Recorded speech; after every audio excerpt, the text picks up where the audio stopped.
So this webinar is brought to you by the following agencies: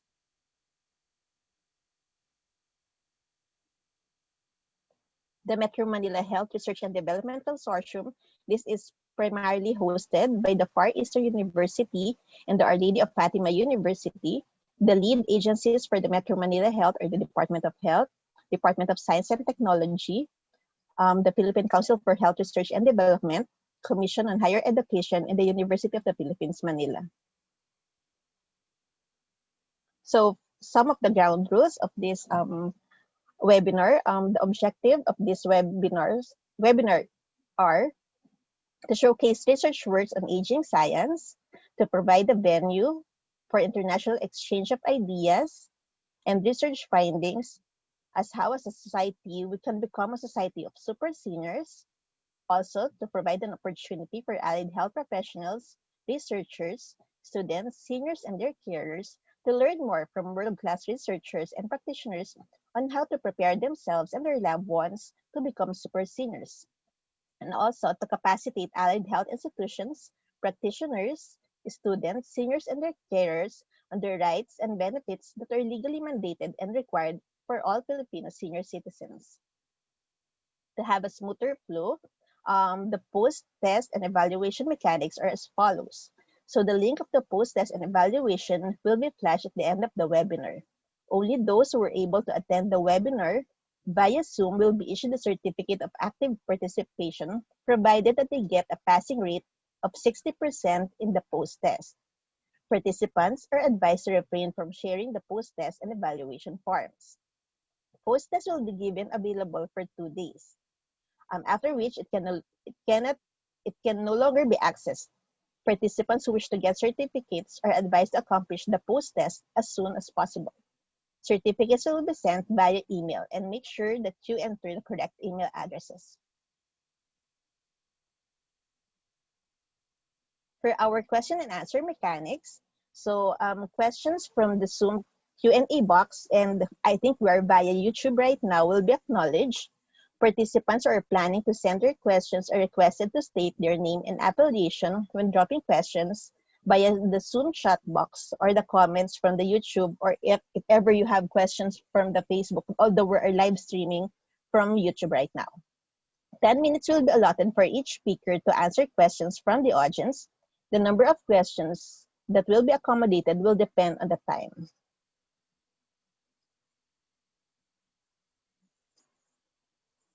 So to start this morning's webinar, may we call on Dr. Eva Marie Cutionco de la Paz, the Chair for the Metro Manila Health Steering Committee and Executive Director of the National Institute of Health of the University of Manila, for her opening remarks.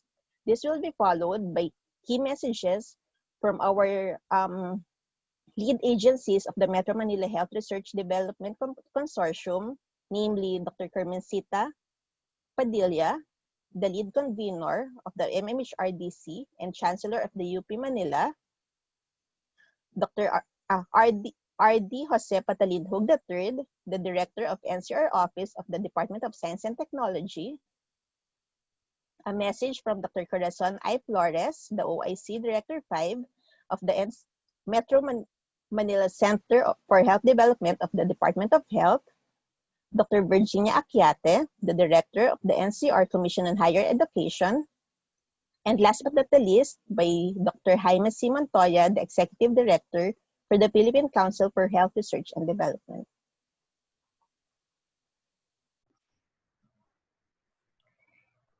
DOST Philippine Council for Health Research and Development Executive Director Dr.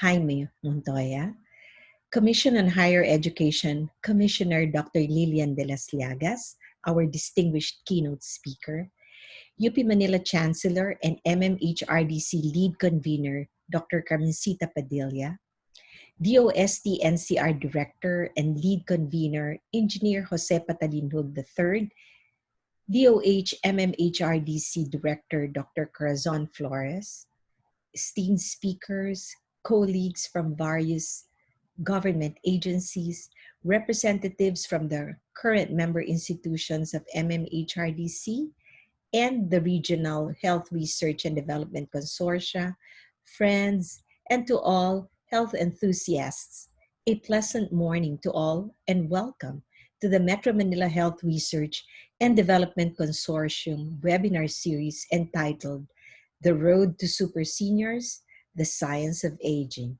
It's earlier than you think, but it's never too late. This webinar series comes at a time when the world is still grappling with the adverse and devastating impact of the COVID-19 pandemic on politics, culture, economics, and most especially on our day-to-day interaction with our colleagues, friends, and family. This pandemic has dramatically altered the dynamics of our normal lifestyle in ways we've never imagined before.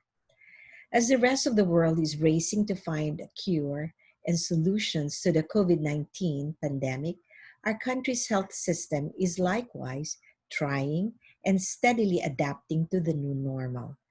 Thanks primarily to the country's selfless health professionals who continue to persevere in alleviating the suffering of the Filipino people across all sectors of society. But we need to strategize and find innovative ways that would build the capacity of our people in adapting and living through this new normal. In doing so, we should not forget one of our most vulnerable sectors, the elderly Filipinos. Just like us, they are also experiencing the numbing anxiety and uncertainty caused by this pandemic and even boredom. Guidelines and policies have to be crafted that can help them cope with the pandemic and empower them to be valued members of society, remaining productive for their families and communities, and doing what they want to do are the hallmarks of healthy aging. Maintaining one's health while undergoing the aging process requires not only to focus on individuals, but also to create an environment which allows them to do what they want to do. The webinar is really timely and relevant. This webinar will allow us to navigate new and fresh perspectives on how we should approach and view the aging process. The series will run through 3 Saturdays for the month of September, starting today, September 12.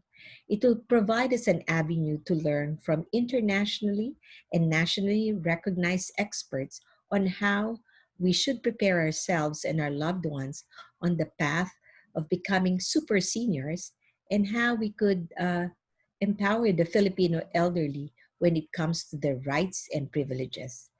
This webinar series also provides a suitable platform where we could exchange and share ideas to facilitate the realization of our ultimate goal, a Filipino society of empowered seniors. Before I end, I would like to express my deepest gratitude to the Far Eastern University, led by Dr. Michael Alba, and Our Lady of Fatima University, led by Dr. Carolyn Marian Enriquez, who co-organized this webinar together with all the officials and staff of MMHRDC, headed by Dr. Hilton Lam, the Director of the Institute of Health Policy and Development Studies, National Institutes of Health, UP Manila. Thank you for making this important event a reality. I would also like to extend my sincerest appreciation to PCHRD and CHED, our most valued partners in health research and development. To all the participants, please fasten your seatbelt and enjoy the ride as we navigate the exciting landscape of the aging process and the road to a society of super seniors. Magandang umaga po sa ating lahat.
We extend our warmest congratulations to the Metro Manila Health Research and Development Consortium for this webinar series on the road to SuperSeniors, the science of aging.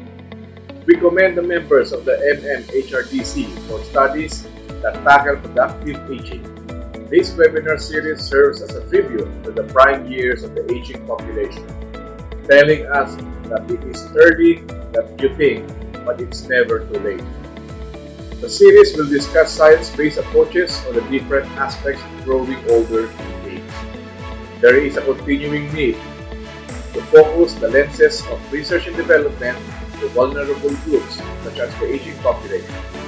We urge our researchers to consider the patterns of change and transition that the elderly goes through as they age. Likewise, we urge our policymakers to integrate R&D outputs of crafting frameworks and plans in improving the elderly's common cognitive and physical health. Most importantly, provide quality healthcare while reducing healthcare costs. May we also share that DOST-NCR has senior citizen groups provided with assistance for livelihood productivity. Aside from doing R&D, we can also transfer science-based knowledge, products by collaborating with local government units and non-government organizations. We are one with you in focusing SFDX efforts to benefit the elderly. Again, our warmest congratulations.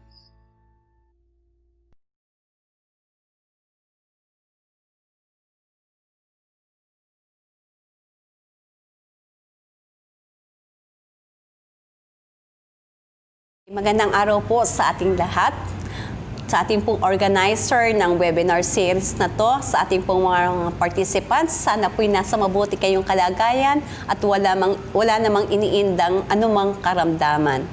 Ngayon po, araw na to, nagkakaroon tayong tinatawag na webinar series, The Road to SuperSeniors, The Science of Aging. It is earlier than you think, but it is never too late. SuperSeniors. Ano po bang ibig sabihin natin ito? Ito po yung tinatawag nating lahat tayong nagnanais naman na mas humaba pa ang buhay.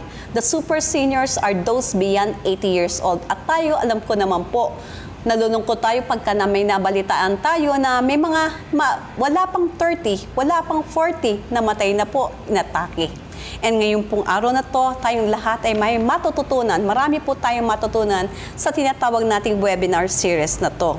And we at the Department of Health, Metro Manila Center for Health Development are one with the Metro Manila Health Research Development Consortium with their vision of addressing issues such as this towards the achievement of health goals that are of local, national, and international significance. This time, we are addressing a battle against time, against faded youth, and things there in between. We're battling that time kung saan po mas gusto po nating mas humaba pa ang buhay ng bawat isa. At present, of course, alam naman nating lahat, we're battling against COVID-19. We are battling against epidemic, napakadalas po yan. Last year, meron tayong mga tinawag na measles, leptospirosis, polio. But of course, the battle against aging.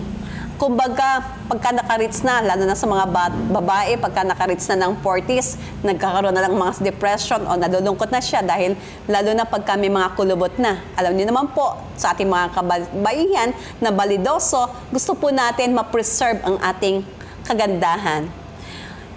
I'm glad, of course we're glad, that it's never too late for us to tackle this topic. And I alam ko po, you as our participants, your presence in this webinar is an indicator of your interest to do much for this aging problem that we are facing now. And of course, alam po natin lahat, tayong lahat tatanda rin. And what we are learning here will be of great help, not only for us, but for our families and loved ones. Kaya po, tayo po lahat ay makinig ng mabuti dito po sa webinar series na to.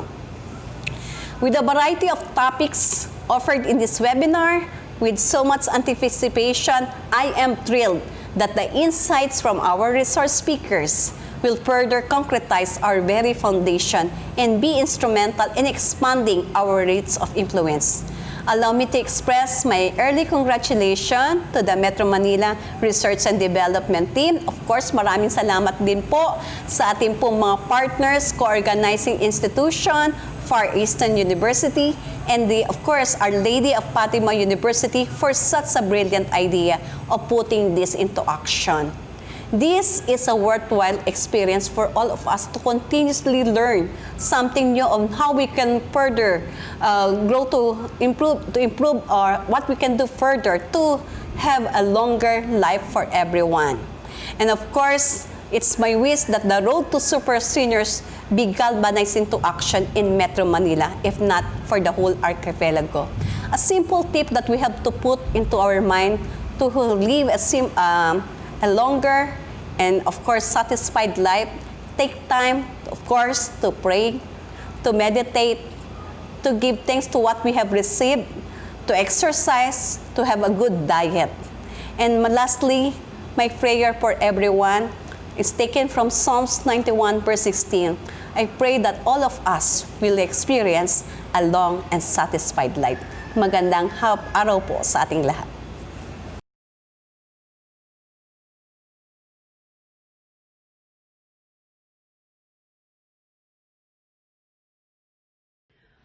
To the organizers of the Metro Manila Health Research and Development Consortium, its officers, its members, the participating higher education institutions, especially the Far Eastern University and the Our Lady of Fatima University, who are sponsoring this series of webinars.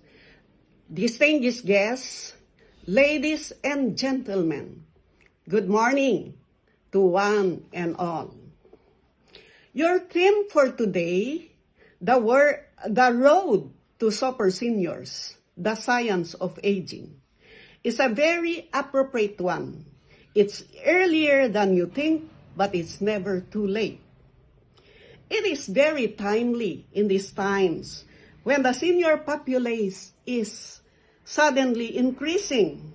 It is also for this reason that we, from the Commission on Higher Education, National Capital Region, endorsed on September 1, 2020, this series of webinars, especially to our higher education institutions who have graduate schools, because most of the professors there are seniors. Talking about seniors and seniority, I still remember the time when I was on an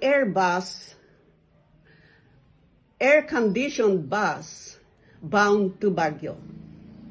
Because I was a chance passenger, I did not get my ticket yet.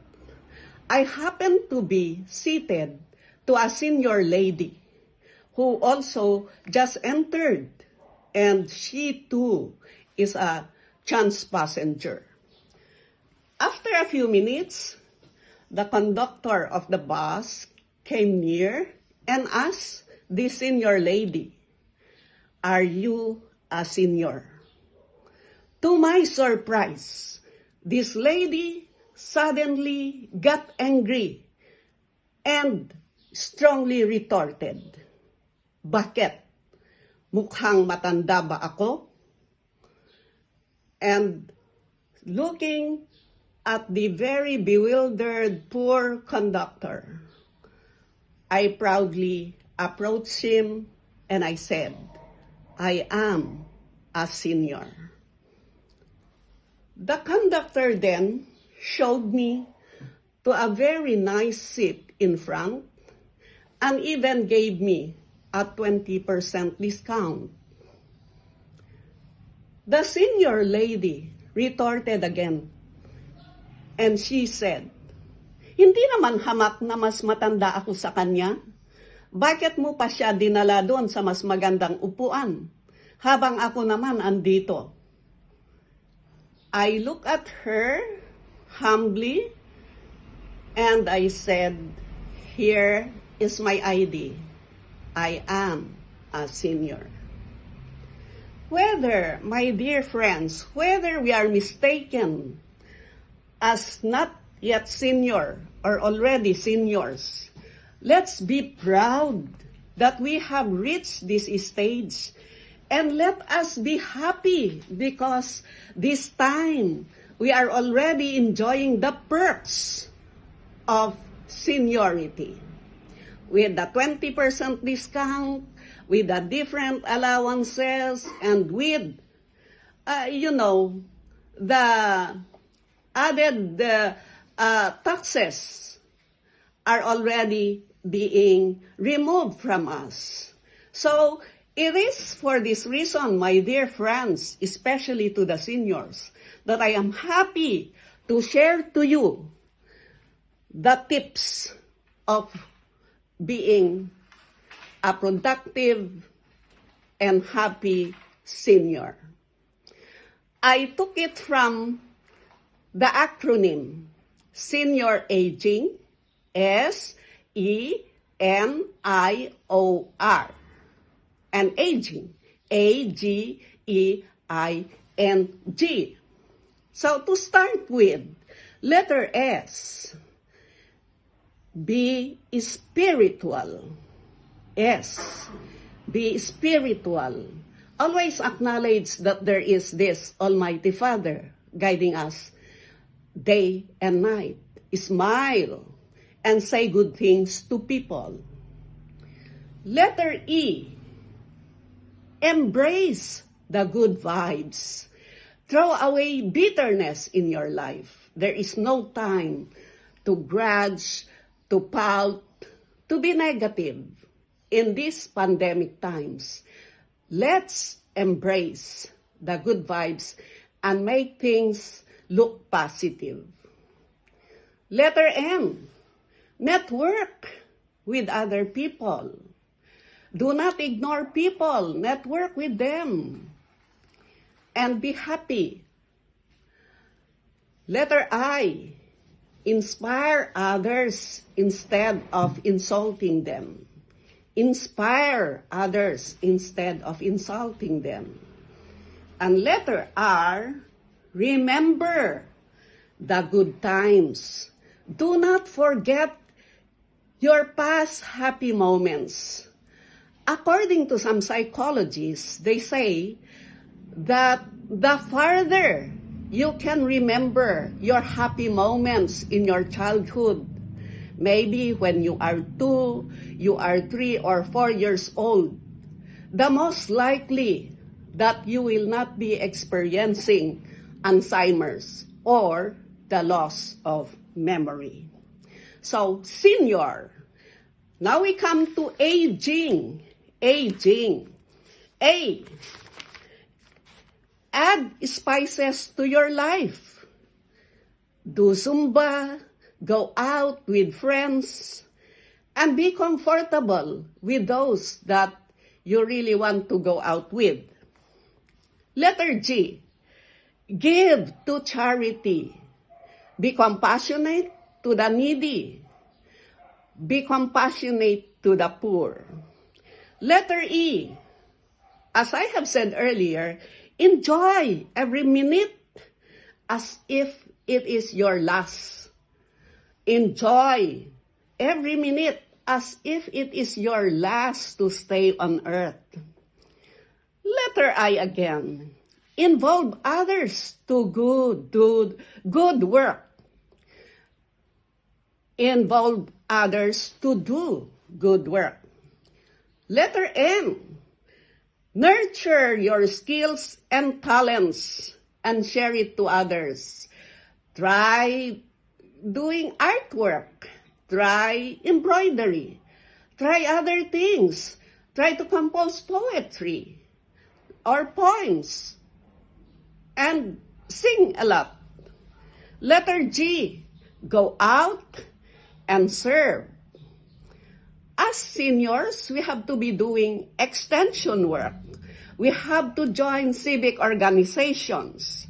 We have to do volunteer work as much as we can.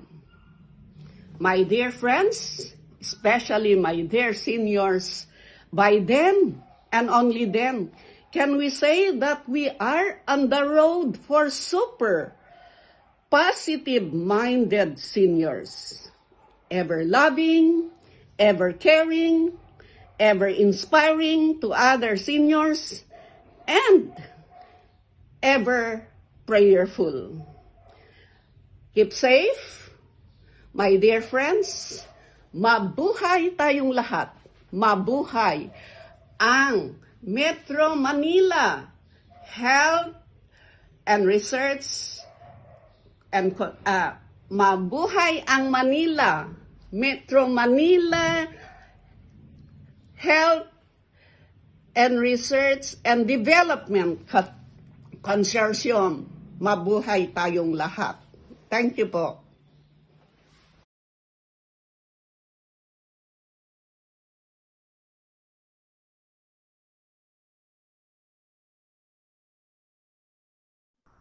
I would like to congratulate the Metro Manila Health Research and Development Consortium for the successful launch of this webinar series.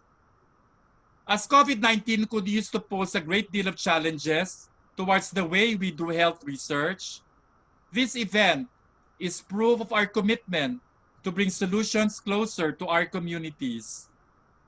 The theme, The Road to SuperSeniors, the Science of Aging. It's earlier than you think, but it's never too late, highlights the value of creating equitable and inclusive access to healthcare and improving the quality of life in our country for all ages. According to the Commission on Population in 2019, approximately 8.2% of Filipinos are senior citizens. As our population grows older, it is even more relevant that we work for the development of evidence-based policies and programs that will ensure better lives for our elderly. As an avenue for shared learning, we hope that this event will also boost opportunities for collaborations and network building. We hope that even more researchers will join us in our mission of providing equitable access to healthcare for our senior citizens and our communities. Allow me again to thank the Metro Manila Health Research and Development Consortium for organizing this event, despite the challenges, and for being our partner in pursuing health and health-related activities that are attuned to the needs of our communities. Cheers to a vibrant research community for better healthcare and for better lives. Maraming salamat po at mabuhay po tayong lahat. As a brief background of this webinar series, it is supposed to be the MMHRDC's International Consortium and 11th Annual Scientific Conference. As Dr. Padilla said, it was supposedly slated last May 28 to 29. We have been preparing for this since last year, but due to the pandemic, the consortium decided and is committed to continue its role in disseminating relevant researches to the scientific community as well as to the lay people. That's why we have created the webinar series on the Road to SuperSeniors, the Science of Aging. It's supposedly running on Saturdays of September. These are the organizing committee of the webinar series, led by the webinar creatives. Webinar and creatives led by Dr. Michael Joseph Dino, assisted by Mr. Chris Patricio and Joseph Carlo Vital from the Our Lady of Fatima University. They have been working very hard over the past weeks for the streaming of these videos, the creatives, and everything that you see in the content on your screen.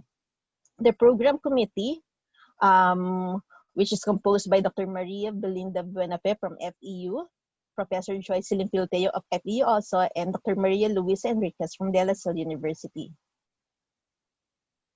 For this week's committee, yours truly, I'm Case Romero from St. Luke's Medical Center, assisted by Dr. Venus Solar from the Manila Central University. Today's moderator are Dr. Michael Baclig from the Research and Biotechnology Group of the St. Luke's Medical Center, and Dr. Jocelyn Hipona from the Institute of Nursing of Far Eastern University. For the Evaluation Committee, we are assisted by Ms. Cherry Maramag from the Nutrition Center of the Philippines. Okay, so it's an exciting Saturday for all of us. This is supposedly last September 26, but due to foreseeable network connections over the weekend, we decided to postpone the seminar, and luckily, our esteemed speakers are available this week also. So for our first speaker is tagged as Election Lawyer Par Excellence. He graduated with a degree of BS Commerce, major in advertising from the Polytechnic University of the Philippines, then pursued law in the University of the East Manila, passing the 1979 Philippine Bar exams with a rating of 83.1%. In the past, he has worked as Veterans Benefits Counselor for the U.S. Veterans Administration and an assistant professor in his alma mater, PUP. Since he passed the bar exams up to present, he is a practicing lawyer with a specialization on election and political cases. At present, he is also busy with his personal advocacy for the rights and benefits of senior citizens. He is instrumental in making millions of the senior citizens fully aware of their rights and benefits under the Senior Citizens Law. Last May, despite the pandemic, one of the good news that we have received is the entitlement of the 20% discount and VAT exception on the purchase of vitamins and mineral supplements for the elderly, which is beneficial to have strong immune system this pandemic. All this and more will be discussed by our esteemed speaker this morning. Please help me welcome Attorney Romulo B. Macalintal. Good morning, ladies and gentlemen. Good morning, especially to my fellow senior citizens. Despite the pandemic, I'm glad, I'm happy that we are connected through this modern technology of webinar. During our youthful days, we never had this kind of technology, and it never entered our mind, nor even in our wildest dream, that one day we would be connected through this kind of technology webinar. We are, can you hear me? Yes, attorney. Okay. Yeah, despite this pandemic, I'm glad that we are connected. And of course, I'm very happy that many senior citizens are participating in this particular seminar. And of course, I congratulate all my fellow senior citizens, all certified senior citizens for being here. It's really a privilege to reach the age of seniority. Others are denied of this privilege. So senior citizens should be very, very happy to reach this age. This is what they call the wonder age. This is the wonder year for the senior citizens. And you know why it is a wonder year? It is a wonder year because this is the year that most of us are saying, I wonder where I left my eyeglasses. I wonder where I left my keys. I wonder if I'm in the webinar. So these are the wonder years of our life. And we are very fortunate today because we could be connected. This pandemic is really very dangerous, that even the most powerful leader of a powerful country is not spared of this pandemic. We heard that our fellow senior citizen, President Trump of the US, together with his wife, was tested positive of coronavirus. And it only shows that we have to take good care of ourselves. Kaya kayong mga senior citizens, kung wala rin na kayong gagawin, wag na ho kayong lalabas ng ating mga tahanan. So today, we have prepared some discussions on the benefits and privileges of our senior citizens, as well as our persons with disability. May I have our video, please? There you have it. My discussion will center on the rights and benefits of senior citizens and the persons with disability. Karapatan ng mga senior citizens at persons with disability dapat nating ipinaglalaban. Of course, in the Philippines, we are very, very lucky because senior citizens enjoy a lot of benefits. And since this is an international conference, perhaps there might be some foreigners who might be interested to learn that it is only in the Philippines where senior citizens are practically spoiled by the government. Because here, it is only here in the Philippines where a senior citizen enjoys 20% discount on purchases of goods, services, and other benefits extended to them, and with VAT exemption. In other words, they are not charged for any taxes on the purchase of these goods and services. And so a lot of Filipino people, especially those from living abroad, they really want to come to the Philippines. Napakadami mga senior citizens sa ibang bansa ang gustong pumunta kagad sa Pilipinas, and they enjoy a lot sa ating mga benefits. And what are the rules? What are the rules? What are the laws governing the benefits of our senior citizens and PWDs? As far as the senior citizens are concerned, we have Republic Act 9994.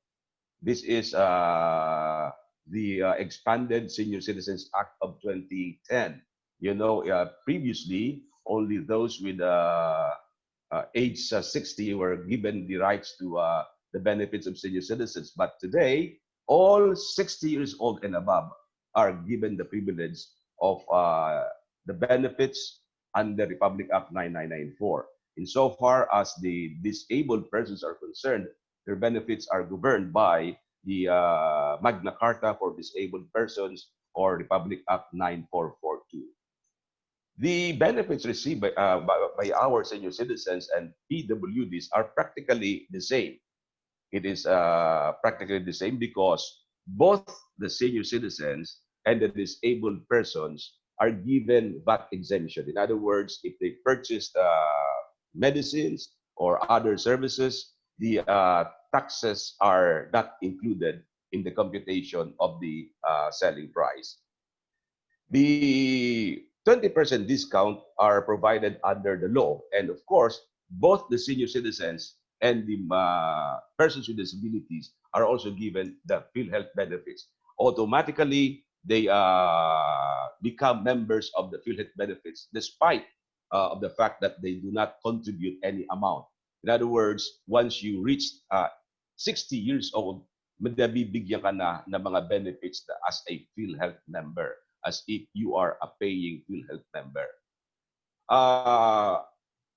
I was not able to include in this PowerPoint presentation my recent request before the Department of Transportation and the Toll Regulatory Board about the 20% discount that should be extended to senior citizens and PWDs in passing through our tollways or expressways.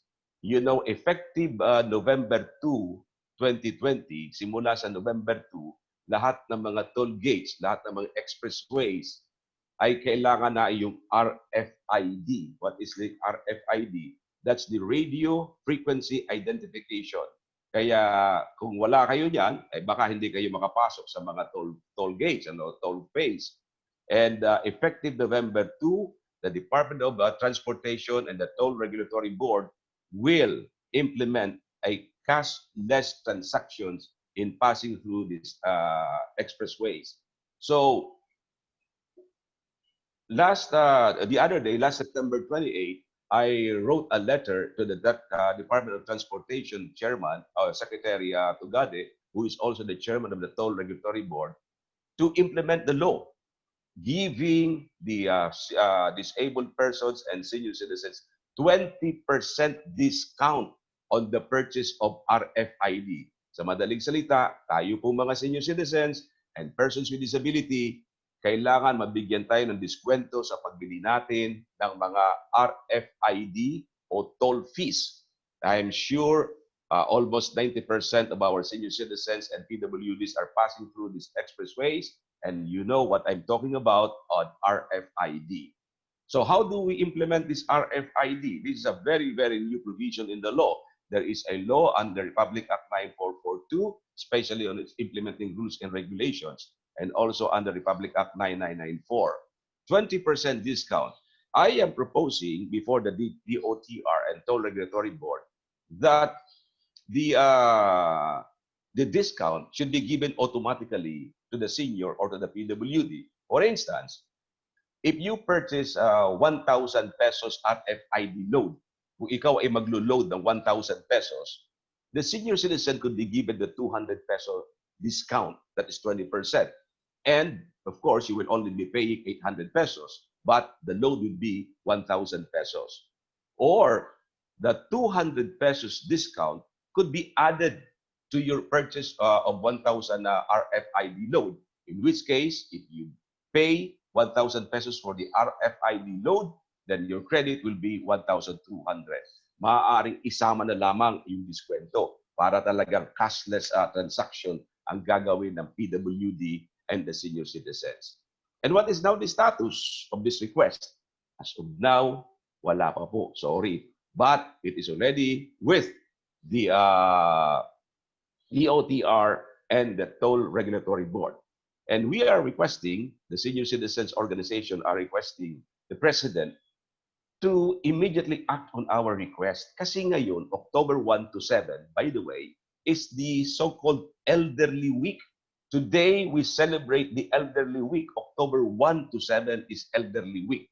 The Centenarian Law, Republic Act 10868, provides that every October 1 to 7 of every year shall be dubbed and celebrated as Elderly Week, where, of course, senior citizens reaching 100 years old will be given the centenarian gift of 100,000 pesos, which I will discuss later on. Next slide. Now, we have, by the way, also this Department of Health Administrative Circular number 2012-007-A, which was issued on May 6, 2020. And what is this administrative order all about? You know, matagal nang hinihingi ng mga senior citizens na mabigyan tayo ng diskwento sa mga vitamins and mineral supplements. But every time you purchase vitamins and mineral supplements, the discount is not given by the establishment. And research that we have done shows that under Republic Act 9994, it shows that these vitamins and mineral supplements are included in the law because the definition of the word medicine to which a senior citizen is entitled to 20% discount includes vitamins and mineral supplements. It's very, very clear in the law. Napakaliwanag po sa ating batas na sinasabing ang ibig sabihin ng medicine ay kasama ang vitamins and mineral supplements. And for 10 years, since 2010 up to this year, this has been denied the senior citizen. So last May 2020, because of this pandemic, I wrote a letter to the Department of Health, and I'm sure the Department of Health knows this. And directly, we emailed Secretary Duque about this matter, and we pointed out that our senior citizens had been deprived for 10 years of this vitamins and mineral supplements discount. And of course, last May 6th, we got a very affirmative answer from the Department of Health, and we thank Secretary Duque for the prompt reply. And it was clearly stated that insofar as vitamins and mineral supplements are concerned, the senior citizens are entitled to this discount of 20%. Now, what are the requirements? The requirements are the following. First, of course, we need a doctor's prescription. Oh, by the way, itong discount na ito ay para lamang sa senior citizen kasi wala pong ganyang benefits para sa mga PWDs because the word medicine, insofar as the law pertaining to PWDs are concerned, did not include vitamins and mineral supplements, unlike in the case of the senior citizens law, wherein the word medicine includes vitamins and mineral supplements. Kaya tayo po mga senior citizens ay binibigyan ng 20% discount sa pagbili ng mga vitamins and mineral supplement. As I said, what are the requirements? Of course, there's a need for a doctor's prescription. Bakit kailangan po ang doctor's prescription? Ay siyempre, baka po mamaya contraindication pala yun, yung vitamins natin sa ating karamdaman. We might be taking some medicine and the vitamins may not be necessary. No? Kaya kailangan po ang doctor's prescription. Yung senior citizens booklet, and of course, any government-issued ID. Any government-issued ID. Hindi po kailangan ang senior citizen ID. Any government ID will suffice. Now, if the vitamins or mineral supplement or any matter is purchased by a representative of a senior citizen, then a written authority must be coming from or must be issued by the senior citizen. Ibig sabihin, kung ang senior citizen ay hindi makakabili ng kanyang vitamins o mineral supplement, maaari siyang kumuha o kaya tawagin ng kanyang apo o sino man sa kanyang kinatawan para bigyan niya lamang ng written authority. A written authority authorizing the representative to purchase the said vitamins and mineral supplements. You know, it has been for 10 years already that this benefit has not been given to the senior citizen. But if the Department of Health is listening, by the way, with due respect, you know, there are still a lot of drugstores, a lot of establishments that do not give this particular benefit. Why? Because according to them, the DOH or the Food and Drugs Authority have not issued any directive to the drugstores or to the establishments. Nasabi nila, wala pa naman kaming directive sa DOH para ma-implement ang nasabing diskwento. So we would like to request the officials of the DOH, please look into this matter. Although insofar as I'm concerned, there is no need for any directive because the law is very, very clear. The law is there. The law was published. The implementing rules and regulations were published. So there is no need for any directive from the DOH. The establishments cannot claim that they do not know the law because under the law, ignorance of the law excuses no one. Kahit hindi mo alam ang batas, basta't ang batas ay na-publish, that already requires everybody to comply with the said rules. Kaya kayong mga establishments, mga drugstores, where senior citizens are buying vitamins and minerals, please do not use the excuse that the DOH or FDA has not yet issued the said rules and regulations. But then, of course, we would like to request again from the DOH to please issue the directive para yung mga establishments na ito ay maliwanagan kung ano talaga ang sinasabi ng ating batas. Another controversial issue, ladies and gentlemen, another controversial issue involving the rights and benefits of senior citizen is when an item is on promo. I am sure marami sa ating mga kababayan, I'm sure a lot of senior citizens and PWDs have been confronted with this problem. Pagka kayo'y bumili sa isang establishment, if you buy a particular item, for instance, you go to a restaurant, and the restaurant will say, oh, kami po, naka-promo kami, hindi na po entitled ang senior citizen. Now, what is really the rule? Insofar as when an item is on promo.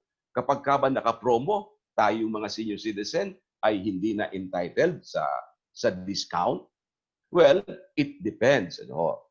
There are two things to be considered. Number one, if the promo is approved by the Department of Trade and Industry, the senior citizen or the PWD may choose between the regular 20% discount or the promo price, whichever is favorable to them.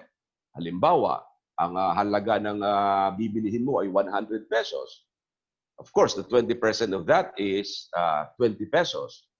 And the promo price is, say, 90 pesos. So the discount on the promo price is 10 pesos, pero in regular discount a 20 pesos. So you can choose between the two. Of course, you take one which is favorable, in which case you take the regular discount. Now, second slide. If the promo, mga kaibigan, remember, if the promo is not approved by the Department of Trade and Industry or it is a mere house promo, halimbawa, basta lamang nag-promo, sinabi nila, oh, naka-promo kami, ganito. What is the rule? Well, if the promo is not approved by the Department of Trade and Industry, the senior citizen and the PWD is still entitled to 20% discount and the VAT exemption. So lahat po yan ay kailangan mabigay sa inyo. Kaya kahit na sinasabing naka-promo sila, you are still entitled to 20% discount and VAT exemption if the promo is not approved by the DTI. Bakit ganito? Why? What is the reason for the law? Why give a discount if it is a house promo? Well, you know, if there is no regulation from the DTI, then every establishment will just say, we are on promo. Lahat na lamang magsasabi, ay, naka-promo kami. Kaya wala nang discount ang mga senior citizen. And that will, of course, defeat the very purpose why these rules on promo is issued by the Department of Trade and Industry. Kaya po tayo mga senior citizen, marami po tayong entitlement dyan. You know, we already filed a lot of cases against the establishments, and we got a very good response from the Department of Trade and Industry, and even from the court, because they said that really, if there is no approval by the DTI of the so-called promo by any establishment, that promo price should be considered as a regular price insofar as the senior citizen or the persons with disability is concerned. Kaya tayo po ay still entitled to 20% discount. Yan po ay dapat tandaan lahat ng ating mga senior citizens, especially organizations of senior citizens. Ito po ang laging nagiging problema ng ating mga senior citizens pag sila po ay nakakapunta sa isang establishment, sinasabing sila ay on promo. Kasi kung lahat na lang po ay on promo, mawawalan po tayo ng benefits. Mawawala na po yung ating pagkakataon na maklaim natin ang ating mga diskwento. Now, another issue which has been raised, mga kaibigan, we were informed that there are some local government units, may mga cities or municipalities, where they require voters registration. Sinasabi nila na kailangan daw ang isang senior citizen o PWD ay magpa-register muna as a voter. Hindi po pwede yun. Hindi po pwede na maging requirement. It is not a requirement for any senior citizen to be a registered voter before he could enjoy the benefits extended by the local government units. Because to require a voter to register is unconstitutional, because it is as if the senior citizen or the PWD is forced to register and or vote, because you know the exercise of suffrage must be voluntary. Hindi pwedeng ito ay ipinupwersa sa atin. If you want to vote, you vote. If you don't like to vote, you don't have to vote. If you want to register as a voter, you register. If you don't want to register as a voter, you may not register as a voter. There is no violation at all.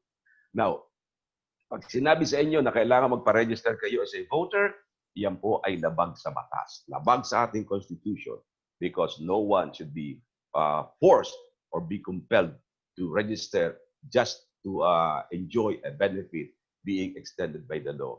So we would like to reiterate that voters ID or voters registration is not a requirement for senior citizens or PWD to enjoy the benefits extended to them by law. We have a very good case, mga kaibigan.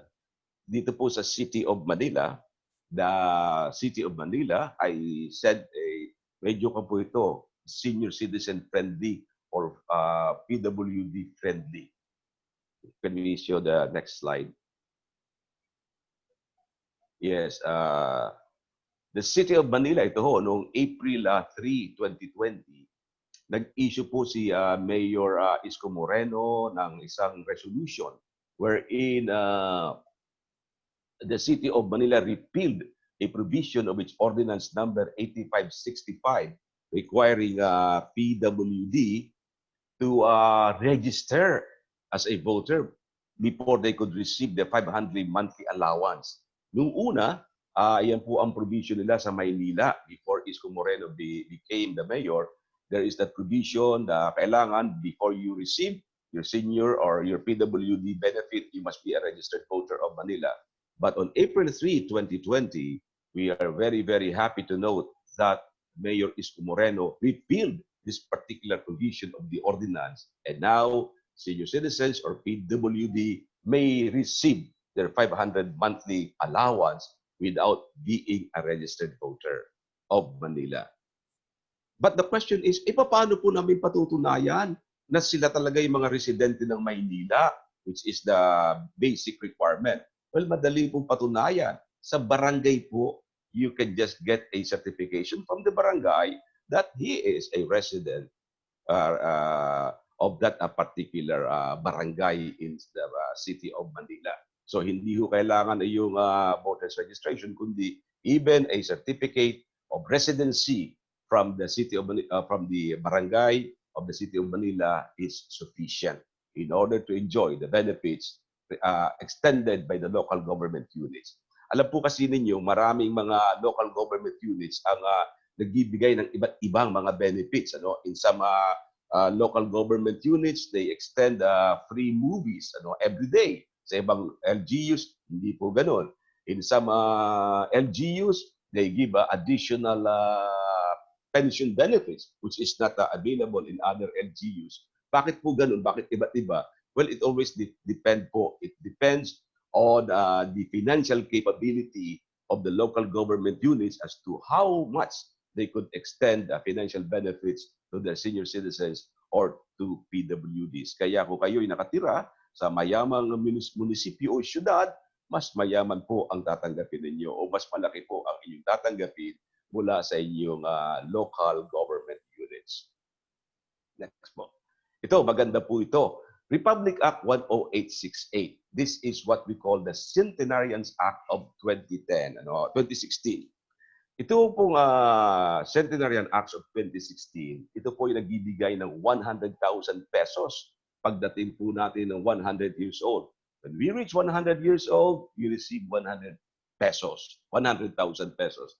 Again, to those who are listening, mga foreigners who are participating in this program, in the Philippines, once you reach 100 years old, you receive 100,000 pesos.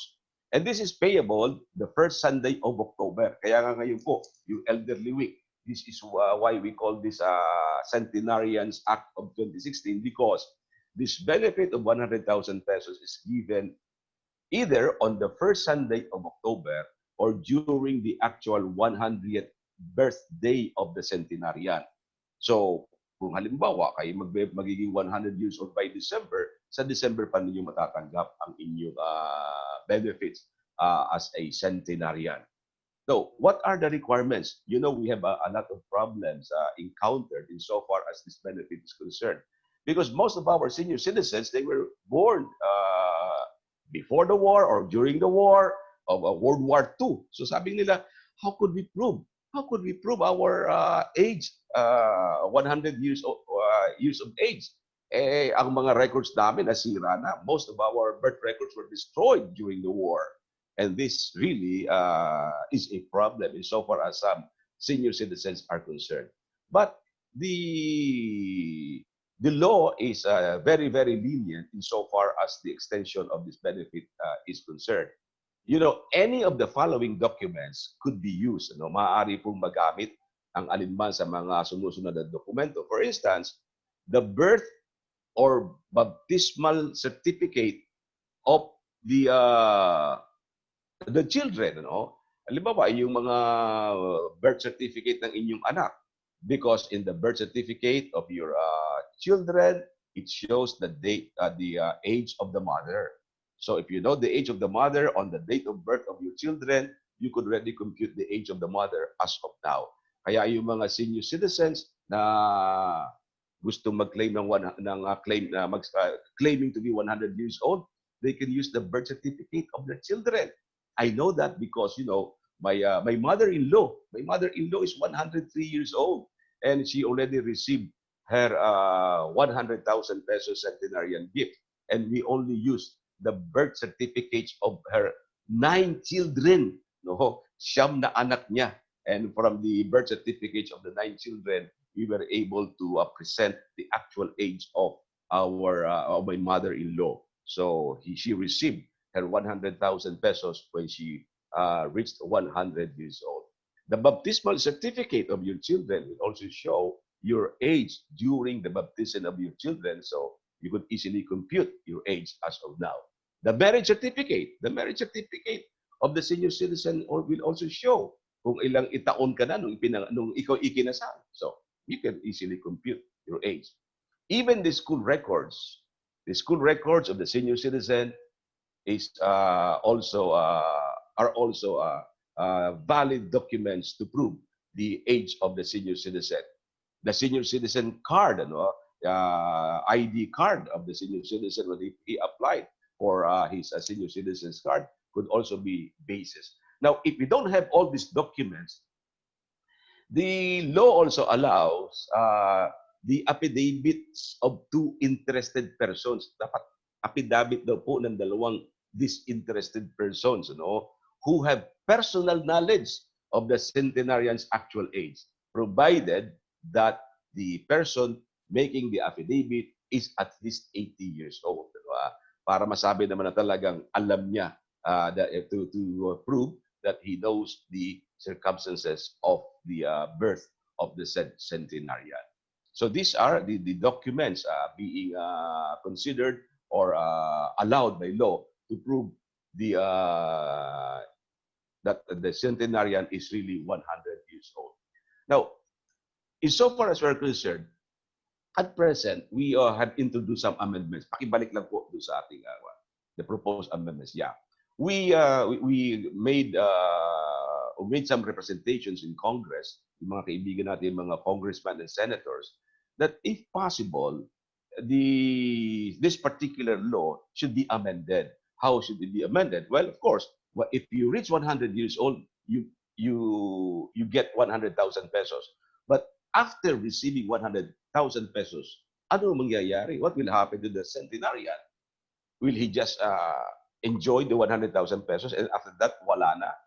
So we are proposing, and I hope Congress will consider it, that once you reach 100 years old, the senior citizen or the centenarian should at least receive 25,000 peso monthly allowance. Dapat magkaroon na sila ng monthly pension. 25,000 at least monthly. Because, when you reach 100 years old, well, that's really the time when you need a lot of sustenance. You need a lot of assistance from the government. You need assistance for the purchase of your medicine. Especially, itong marami tayong mga centenarians. We have a lot of centenarians. I think 100,000, 200,000 of our centenarians are still living in the Philippines. And once you reach 100 years old, it's very, very obvious that you need a lot of assistance from our government. So we are proposing that at least we get this 25,000 pesos monthly for our centenarians after reaching the age of 100 years old. Now, we go to another topic, to social pension. A lot of senior citizens are saying, why are we not entitled to social pension? Ano ba itong social pension? Alam po niyo yung social pension, it does not apply to all senior citizens. Ang ating pong social pensions are only given to indigent senior citizens. The next slide will show you who are considered as indigent or indigent senior citizens. Under the law, it's very clear. The frail, the sickly, or with disability, yan ho ang tinatawag nating indigent. Yung mga talagang may sakit, yung talagang mayroong disability, without any pension from the government, na walang tinatanggap na anumang biyaya sa ating pamahalaan. Pag sila po ay ganyan, wala silang permanent income, yung halos, pardon the word, halos palaboy po. Halos palaboy ng mga senior citizens natin. Sila po ang binibigyan ng social pension. In other words, hindi po lahat ng mga senior citizen ay nabibigyan ng social pension. At magkano ba yung social pension ito? Our next slide will show how much. Ito po ay 500 pesos every month. But the 500 pesos every month is given every quarter, or 1,500 pesos every quarter. Every quarter, ibig sabihin, January, February, March. So sa March, tatanggapin niyo yan. Or June, March, April, May, June, then September and December. So the social pension is given every quarter, not every month. And it's a total of 1,500 pesos is received by the social pensioner. Now, how do we apply for this benefit? Well, the senior citizen indigent may apply it from the Office for Senior Citizens Affairs. Ano ba yung OSCA? Office for the Senior Citizens Affairs. Where is it located? It is located at the office of your mayor. Yan pong tanggapan ng OSCA ay nasa tanggapan ng mayor ng inyong lugar. Mayor of the municipality or mayor of the city. Or you may apply sa City or Municipal Social Welfare Development Office or DSW Regional Office. So kayo po ay po pwede magtungo sa mga nasabing tanggapan para mag-apply ng nasabing social pension. Medyo mahigpit nga lang po requirement, but there's no harm in trying. So kayo po mga senior citizens, do not tell, just say na, naku, bakit hanggang ngayon wala pa akong pension? Kasi nga po, yung pension ay hindi para sa lahat. Yan ay para lamang sa indigent or indigent senior citizens. Yung mga may sakit, matatanda, na walang tinatanggap na anumang ayuda sa ating pamahalaan. And another thing that you should consider, remember, those SSS or GSIS pensioners are not qualified to receive social pension from the government. So remember that, hindi po sila nabibigyan ng benepisyo yung mga SSS or GSIS. Bakit? Because you do not fall under the definition of an indigent. Kasi sabi ko nga sa inyo, sa indigent, kailangan wala kayong tinatanggap na anumang benefit from the government. But I think this law again has to be amended because yung SSS and GSIS pensions are not coming from the government, legally speaking, because these are contributions of the senior citizens during their employment, di ba? Noong nag-employee pa sila sa private firms, ito'y binabayad sa SSS. Nung employee sila ng government, sa GSIS. In other words, they are not receiving any benefits from the government. So they also fall within the definition of senior citizens not receiving any benefit from the government. So dapat kahit SSS pensioners or GSIS pensioners should be given also, especially those who are receiving very small amount of pension from SSS or GSIS. Na alam naman natin na yung kailang pension ay napakaliit. Kasi kung halimbawa, napakadami rin naman yung dependent and the pension being received from SSS or GSIS is that enough? Then I think the government should consider also extending to them some social pension benefits.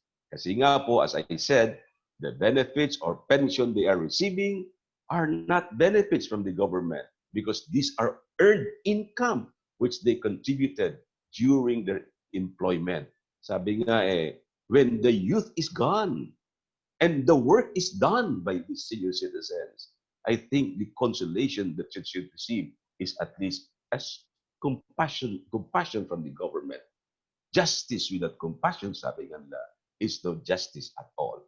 So this is one benefit which we try to convince our lawmakers to at least add to this centenarian's law. And we just look forward for a favorable action from the government. Next slide, please. Discounts on water and electric bills. Of course, alam naman natin na tayong mga senior citizen, we are entitled to 5% discount sa electric bills and water bills. But there is a provision that the 5% discount can only be extended if the consumption does not exceed 100 kilowatt hours or of electricity, or our consumption of water does not exceed 30 cubic meters. Maganda sana ang batas, kaya lang parang half-hearted ang pagkakagawa. Because if you consume, halimbawa, 101 kilowatt hours, you are no longer entitled to the discount. Because it says, provided that the consumption does not exceed 100 kilowatt hours. Or if you consume 31 cubic meters, hindi ka rin entitled. Para ba sinasabi, pagdating ng 30 cubic meters, kayo mga senior citizens, huwag na kayong iinom kasi wala na kayong diskwento. So we have been pushing, and I don't know why our lawmakers have not taken action on our proposal, that this particular provision of the law should be amended. Napakadali naman ng amendment.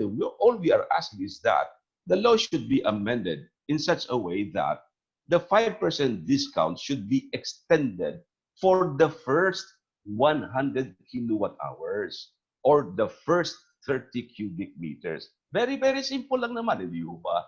That kung ang consumption mo is 100 kilowatt hours, then dapat meron kang discount or 30 cubic meters. So if you consume 120 kilowatt hours of electricity, then at least the first 100 kilowatt hours should be given the 5% discount.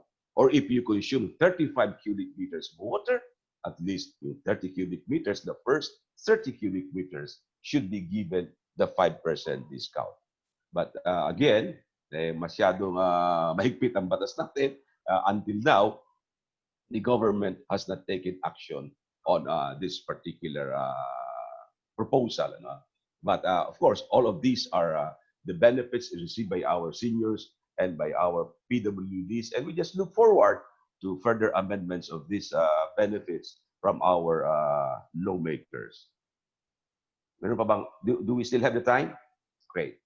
Republic Act 7277, most of our PWD, this particular provision pertains to the benefits also extended to our PWDs. Kasi marami naman sa kanila ay pwede pa rin naman magtrabaho. So under 7277, they are given the chance to work. But there are times when they are also the victims of verbal and non-verbal ridicules or vilifications. And because of that, under Republic Act 7277, ito po ay ginawa ng ating batas na wherein certain acts were defined as punishable if these are committed against our PWDs. Next slide. And these are the following acts. Ano ba yung mga pinagbabawal ng batas? Making fun or contemptuous, imitating or making mockery of persons' disability, whether in writing, in words, or in action. Yung ba pinagtatawanan natin sila, ginagaya ang kanilang mga ginagawa. Minsan sa mga TV shows, yung mga biruan nila, nagagamit yan. And we have received some complaints against some shows, TV shows, wherein they made fun or contemptuous imitation of some disability suffered by our persons with disability. Utterance of slanderous and abusive words against PWDs. Yung mga pagbibigay na masakit na mga salita laban sa mga PWDs. And what are the penalties for those people who commit a crime against these PWDs? Imprisonment of not more than 2 years or a fine of 50,000 to 100,000 pesos in imprisonment. Next slide, please. Now, in order also to assist ang ating mga PWDs in terms of employment or in order to see to it that their capabilities are still used by the government or yung pwede pa sila makapagtrabaho, binibigyan din sila ng opportunity to work in the government or in the private sector. For instance, Republic Act 10524 this is a very good law, wherein 1% of all positions, 1% of all positions in all government agencies shall be reserved for PWDs. In other words, 1% po ng lahat ng mga posisyon sa ating pamahalaan ay sinasabi na dapat ito ay i-reserva sa PWDs. And this is the reason why you see in our government a lot of PWDs being employed or at work. Ayan ang sinasabi ng Republic Act 10524. And also private companies, but in the case of private companies, they are merely encouraged. Hinihimok lamang sila. It is not required of them, but they are being encouraged to reserve at least 1% of their positions for PWDs. If they employ more than 100 employees, at least 1% sana ay i-reserve nila sa PWDs. And of course, the local government units, they are also required to reserve at least 1% of all positions in their offices. And they are required to submit to the Civil Service Commission compliance with these particular directives. Next slide, identification documents. This is also a lot of contentions also have arisen on this issue of identification documents. Alam po ninyo, nung una, kailangan sinasabi nila before you could avail of any discount, you need the senior citizens card. Kailangan daw yun ang ma-issue. Hindi na po yan ang batas ngayon. Of course, the first requirement is if you want to avail of the benefits extended by law, you may use your senior citizen card. But if you do not have a senior citizens card, the law says any government-issued ID, kahit po anong government-issued ID is honored. For instance, driver's license, passport, voter's ID, SSS card, GSIS card, which shows the date of birth of the senior citizen. Minsan sinasabi ng establishments, kasi dapat hindi nyo kinalilimutan yung inyong senior citizens card. Ay sinasabi ko sa kanila, kaya nga kami mga senior citizens, malilimutin na kami. Kaya sabi ng batas, any government-issued card is a valid card or ID for the senior citizen. Kaya kayong mga senior citizens, even if you do not have your senior citizens card, you may still be entitled to the discounts through the use of any valid government-issued ID. The next item, please. And yes, there are penalties, mga kaibigan. There are penalties if a person refuses to honor a senior citizen's card or violation of the law or the implementing rules and regulation. Nandiyan po yung first violation. You may be fined of not less than 50,000 pesos, but not exceeding 100,000 pesos, and imprisonment for not less than 2 years, but not more than 6 years. Ang ibig sabihin, multa at pagkakabilanggo, yan po ang mga penalties. Any violator may suffer imprisonment and a fine. Kaya we always tell our establishments na please do not refuse a senior citizen of his rights and his privileges. Next item. That's the first violation.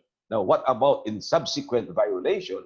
Well, there's still the fine of 100,000 in case of subsequent violation, but the penalty has been increased to 100,000 to 200,000 pesos. Kanina, 50,000 to 100, but subsequent violation, 100,000 pesos, but not exceeding 200,000 pesos. And again, imprisonment of not less than 2 years, but not more than 6 years. You know, we already have a lot of cases filed, and we are very happy also na yun mga establishments, once they are informed of the law and of the benefits of our senior citizens, pumapayag naman sila to settle the matter.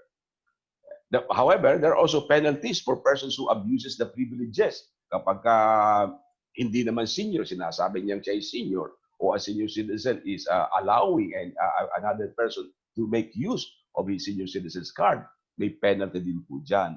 A penalty of a fine of not less than 50,000 pesos, but not more than 100,000 pesos, and imprisonment of not less than 6 months. siguro nabalitaan nyo na yung, especially in the PWD cases, yung isang pamilya na lahat sila ay mga PWDs, ano? I think 7 members of the families, they were issued PWD's ID. Naging headline news po yan, and I think it is still under investigation. At yan po yung nangyari sa Quezon City. That they say that is a clear abuse of the privileges extended by law. But we don't know what happened and if they really are persons with disability. But you can just imagine 7 members of the family, halos ang lahat ng kanilang mga problema ay hearing disability daw or sa mata ang mga disabilities nila. So it's still pending investigation before the city government of Quezon City. We also have some proposed amendments. No? Tayo ay nagbibigay din ng other proposed amendments. And of course, next item please. Ang ating free parking inside the malls. Kasi sa mga malls po, hindi na tayo in other malls, of course, meron. But it's not uniform among the mall owners, ano? Kaya we are requesting for a uniform ruling on the parking privileges of our senior citizens. At least, I think the most reasonable number of hours that should be extended to senior citizens or PWDs is at least 3 hours free parking, ano, is enough. Pwede na mabigyan yon, and of course, they must show the receipt that they have purchased something from the malls. Kaya ang ating proposal, in order to have a uniform ruling on this matter, at least for the government to issue a ruling giving senior citizens and PWDs free parking inside the malls for at least 3 hours. And itong aming pinipropose, free movies anywhere in the Philippines, whether or not senior citizen or PWD is a resident of the area where the movie house is located. Kasi ang ruling ngayon, kung saan ka nakatira, doon ka lamang may libreng sine. If you are from Makati, then all Makati all Makati senior citizens are entitled to free movies in Makati. But if you're from Zamboanga, you go to Makati, you don't enjoy this benefit. So what we are saying is, bigyan mo na ng free movies anywhere. Anyway, hindi naman napupuno yung mga sinihan, hindi ko pa. Para naman lumalabas na pag isang taga Mindanao napunta ng Makati, parang hindi ka fellow senior citizen. Parang sinasabi mo dun sa mga taga Mindanao, hindi ka pwede sa Makati. Para sa mga Makati lang ito, hindi pwede sa mga taga Mindanao. So dapat tayo mga senior citizens, nagmamahal tayo sa kapwa senior citizens natin. Nasa departure age na tayo, kaya dapat sama-sama tayo, tulong-tulong tayo. That's why I've been saying this free movie should also be extended to senior citizens wherever they are. Anywhere in the Philippines, dapat free movies na sa mga senior citizens. Finally, mga kaibigan, of course, there are also some legitimate complaints. Ito sinasabi ko kanina, the illegal or unauthorized issuance of senior citizens cards and PWD cards. And I think the local government units should look into this issue and those responsible should be punished. Ito po yung sinasabi ko sa inyo kanina na isang pamilya na bigyan ng 7 members, ay nabigyan sila ng PWD IDs. And of course, senior organizations, there are some senior citizens organizations issuing IDs even to those who are not yet senior citizens. Marami pong mga sama senior organizations daw, and I would say they are not legitimate senior citizens organizations, and they are only using the organizations for money-making activities. You know, they are issuing IDs to people who are not senior citizens. May makikita kayo dyan, sinasabi, kahit na po hindi kayo senior, bibigyan namin kayo ng ID. So, ang ginagawa, binibigyan ng ID ang mga seniors, ang mga hindi pa senior citizen, and nasabihin senior citizen na sila. And some establishments are being approached and confronted with this senior citizens card issued by senior citizens organization. Lagi tinatanong sa akin, Attorney Mac, pwede ba namin tanggapin ito? The answer is no. Organizations or establishments or stores or any grocery units are not required to accept or honor IDs issued by senior citizens organization. Kasi sinasabi ng batas, only IDs, valid IDs issued by the government. Government-issued IDs should be used by the senior citizens and the persons with disabilities. Kaya kailangan po, tandaan ninyo, only government-issued IDs are honored. So, because of time constraints, I only limited my discussion on the basic rights and privileges and the laws applicable to seniors and PWDs. And I look forward to more webinar like this. And I'd like to thank the organizers for giving chance to our senior citizens to be heard on this seminar. Thank you very much and good morning. Magandang umaga po sa inyo lahat. Thank you so much, Attorney Romy. It was such a good discussion of the benefits, and we're excited on the future amendments of the benefits of the senior citizens. Our chat box is very active right now. May I ask Dr. Mike Baclig to help me with the question and answer portion? Yes, okay. Thank you again, Attorney Macrintal, for that very engaging talk. So there are more than 20 questions right now, but for the interest of time, we will just read a few. So the first question is from Dr. Sanchez, and she asked, my grandma turned 100 in 2014. She lives in Iloilo. Kailan daw? She received 2014. 2013. 2013. 14. Okay. She received 1,000 only, along with 14 centenarians, because how much centenarian? 14, 1-4. And she only received 1,000 pesos only. Okay. And the reason behind, there was no budget. She died in 2016. The question is, can my mom, who took care of her, still get the benefit? Okay. If the centenarian died on 2014, 2014 ba? 2016, Doc. 2016. 2016, Attorney. 2016, hindi 2014.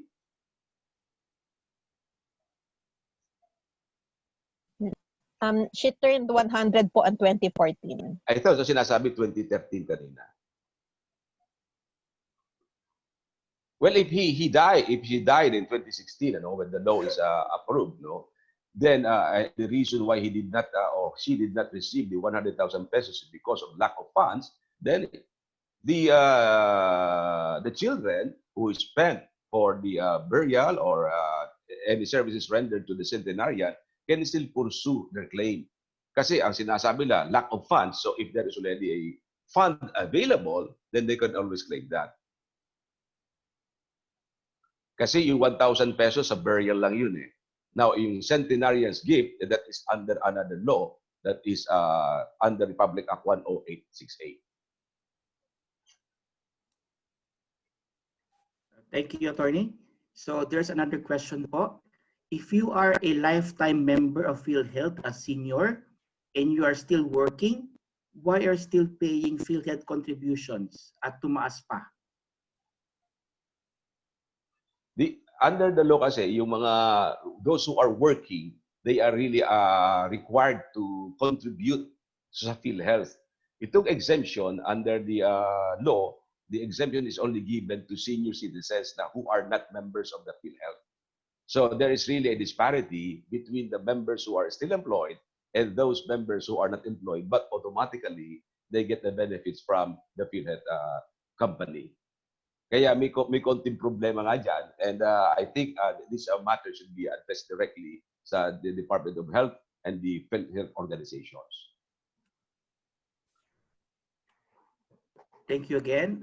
Maybe for the final question, is the 12% exempt only for medicines? No, the 12% is not only for medicines, mineral supplements, transportation, entertainment, funeral expenses, lahat ng services that would be rendered for the senior citizens to which the services or the goods being purchased are subjected to VAT should be given the 12% deduction or exemption. lahat po ng ating binibili. Pag tayo nagpunta sa mga restaurants, we get a 20% deductions, not only for medicines, but all items enumerated under the law, which are purchased or bought by our senior citizens. Thank you, Attorney. Thank you so much for that, Dr. Mike Baclig, and thank you, Attorney, for answering the questions. There are still more questions in the chat box. We will try, Attorney Maclintal will try to answer those in the chat box po, if he still have time. For the meanwhile, we will turn over to Dr. Dino for the certificate of appreciation for Attorney Maclintal. Okay, so thank you very much, Ms. Kat, and I'm pleased to virtually award our certificate to our experienced, excellent, and wonderful speaker. So it reads, Metro Manila Health Research and Development Consortium, in cooperation with Far Eastern University and Our Lady of Fatima University, present this certificate of appreciation to Attorney Romulo B. Macalintal for exhibiting exemplary knowledge and competence as our speaker in the webinar, The Road to Super Seniors, The Science of Aging, Session 3. This October 3, 2020, from 9 a.m. to 12:30 p.m. The electronic certificate was virtually signed by yours truly, Dr. Michael Joseph Dino, Director, RDIC OLFU, Dr. Generoso B. Pamitan, Director, University Research Center, Far Eastern University, Dr. Hilton Y. Lam, Director, MMHRDC, and Dr. Carmencita Padilla, the lead convener of the MMHRDC. Let us all offer our virtual clap, and thank you very much, Attorney Macalintal. Salamat, salamat. It's a great honor and privilege to be with you. Okay, thank you so much again, Attorney Romulo B. Macalintal. So for our next speaker, moving forward, equally engaging speaker. She is a soul who is energized by the work of valuing, finding value in, and adding value to people. Creating legacies is a distillation of her wisdom accumulated through time and weathered by age about how one lives deliberately and then leaves the world better than you found it. In this talk, her aim is to make the participants reflect on what kind of legacies they want to bestow on those who will survive them. The realization that legacy is meant to be lived and now is the time to do it is the major takeaway. There's also a formula that is offered for how to curate one's experiences so that they build on each other, leading to a significant life that makes inevitable the creation of a legacy. What is your verse? The memorable lines in the 1989 movie Dead Poet Society is a call to action that is expressed to challenge the participants to begin the examined life. Ladies and gentlemen, please help me welcome Dr. Annabel R. Borromeo. Thank you, Case.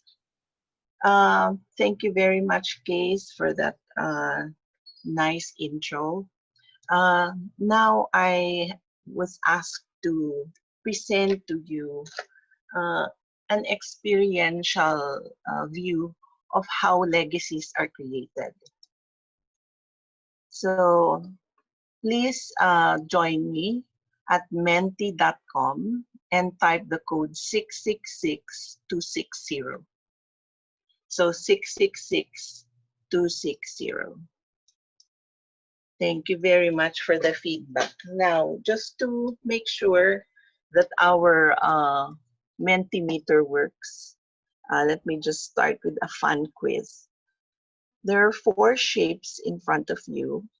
What shape best resonates with your personality? So I'm not talking here about the body shape. Obviously, I'm talking here about your personality. So which one of the 4 is a shape that you think resonates best with your personality? Okay, so we're slowly getting the audience to participate here. And thank you for participating once again. So 33 people have registered their vote. And I can see that the circles, that the majority are circles. I think 56% are circles. So slowly we are getting more participants. Thank you very much for responding. And I think if we look at it, the circles are winning. Now, this is a research-based tool that I recently found on the internet. And I just want to make sure that you take this seriously because it really has implications for your ability to create a legacy. Okay. So still the circles are winning, 54%. There's more circles in this group. Okay, so I'm going to stop now. I'm going to stop this slide and let's take a look at exactly what these shapes mean. So I can see that the majority of you are circles, and then there's an equal, well, then the next one are squares, and then the hexagons, and very little triangles, only 10%. So 53%, 20%, 17, and 10%. So let's take a look. If you are square, then it's nice for creating a legacy because you're very smart and intelligent. So congratulations to all of you. There's 27% of you who are smart in the audience. Okay. And if you chose the triangle, which is like 17% of you, you are very dependable. And so these are the people who, by slowly, through dint of hard work, are able to produce and create a legacy because of their dependability. Okay, and then you have the hexagons. And the hexagons are risk takers. So these are the creative people in the group, very creative, they take risks. And because of their ability then to invent, they too have a high degree of the ability to create a legacy. But as you saw, the majority of the group are circles. So let's take a look at what circles are. How do they create their legacy? Let's take a look. Oh, isn't that interesting? A lot of you are preoccupied with sex. So I think that's good because with sex comes procreation and therefore legacies. Our children are are legacies as well. So don't take this too seriously because this is just something that I thought about to warm you all up so that you can get interested in creating this legacy lecture. Okay, now let's proceed. Again, another test. The word that best describes how I feel right now is, join me. Are you excited? Do you feel flat? Are you depressed or are you joyful? Someone said, oh, they just feel flat. A lot are joyful, excited. Two are depressed. I feel sorry for the two who are depressed today. Okay. So I can see that the positive emotions are winning today. Lots of us are excited. Lots of us are joyful. Some are just feeling flat. And 3 are depressed. Okay, so we start off really great, feeling great here. We're either joyful or excited. And I hope those who are feeling flat today and who are feeling depressed will feel better after all these lectures, these very interesting lectures that you will be, hearing today. Okay, so let me just get this out right away out of the door that I am 65 years old, and yes, I am a senior, and hopefully I'm on my way to becoming a super senior. There's a lot of food for thought, I guess, in the past 3 days about how we all can plan to become super seniors.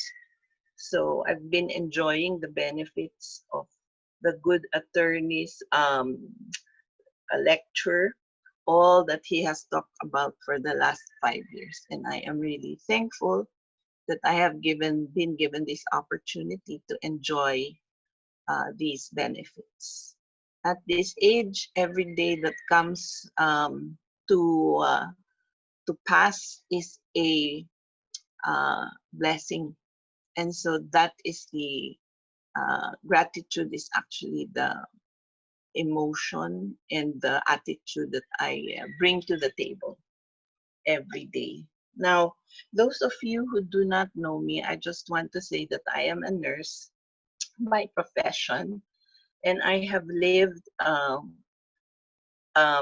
lot of my career in the United States. I used to work in Texas, and I also completed 3 of my degrees there after having graduated with a nursing degree here in the Philippines. I left for the United States, hoping that I would, well, the dream was to just live my life there, retire there, etc. However, because of the legacy, I guess, that I have been called to live halfway during my journey, I returned to the Philippines in a very joyful way. I wasn't at all forced into returning. There were a series of situations that made me realize that I wasn't really doing enough, I think, for my country. And so my husband and I decided that we wanted to live the 20 years of our still productive lives back home. And this is the reason why I have lived here for the last 20 years back in the Philippines. And that decision has never been regretted. Anyway, just before I retired, I was Senior Vice President of St. Luke's Medical Center, Quezon City, on the operations side. And I was the Chief Nursing Officer for both the Quezon City and the global city, St. Luke's. And really, a lot of the experiences that I am going to share with you culminated in that place where I was able to really ensure that the talents that I had uh, were put to maximal use in these positions. And then after that, I retired, but another job came up, and this was a lead for the human resource for health strengthening system for Chemonix, which is a US-based NGO or a US-based company. So on assignment with USAID and the DOH. And I worked there for more than a year. Today, I am director of an NGO, the Center for the Center for Nurse Value and Impact on Patient Outcomes. And so even if I am officially retired, there are certain other activities that I make myself busy with. So the assignment that was given me today is to try to provide you with a perspective of being retired doesn't have to be from work, doesn't have to mean being retired from life. We need to continue to engage. And I was under the mistaken notion that when one retires, now you have the time, we have the time to live a slower life, one that will allow us to smell the roses. And maybe read all the books that we've been planning to read, that we keep on buying, but we haven't had the time to read. So during retirement is the time when you plan to do all these things that you have never had the time to do. And also, because we need to be very holistic, we seniors cannot just be laying in bed and not being active. So I had hoped that I could get back to the exercise regimen that I was used to when I was younger, which I was always asking myself to continue doing or to start doing, but then there was always an excuse of, I'm always busy. But then during retirement, there's no excuse. And so during retirement, actually, I went back to exercising, but I found that because age had caught up with me and my body, my physical body, that I needed to make certain adjustments. Just that, like the lady that you see on the right there, that she really has been my idol. I've been trying to do the split like that, the way that she has done. I haven't been able to meet that goal yet. So I guess she's an example of a super senior. Okay, now, in terms of creating a legacy, could you now name the person who has left you with a lasting impression, who has left you with a legacy? It can be someone whom you know personally, or it can be someone whom you look up to, someone who is larger than life. Could you, if you can, write the name of that person?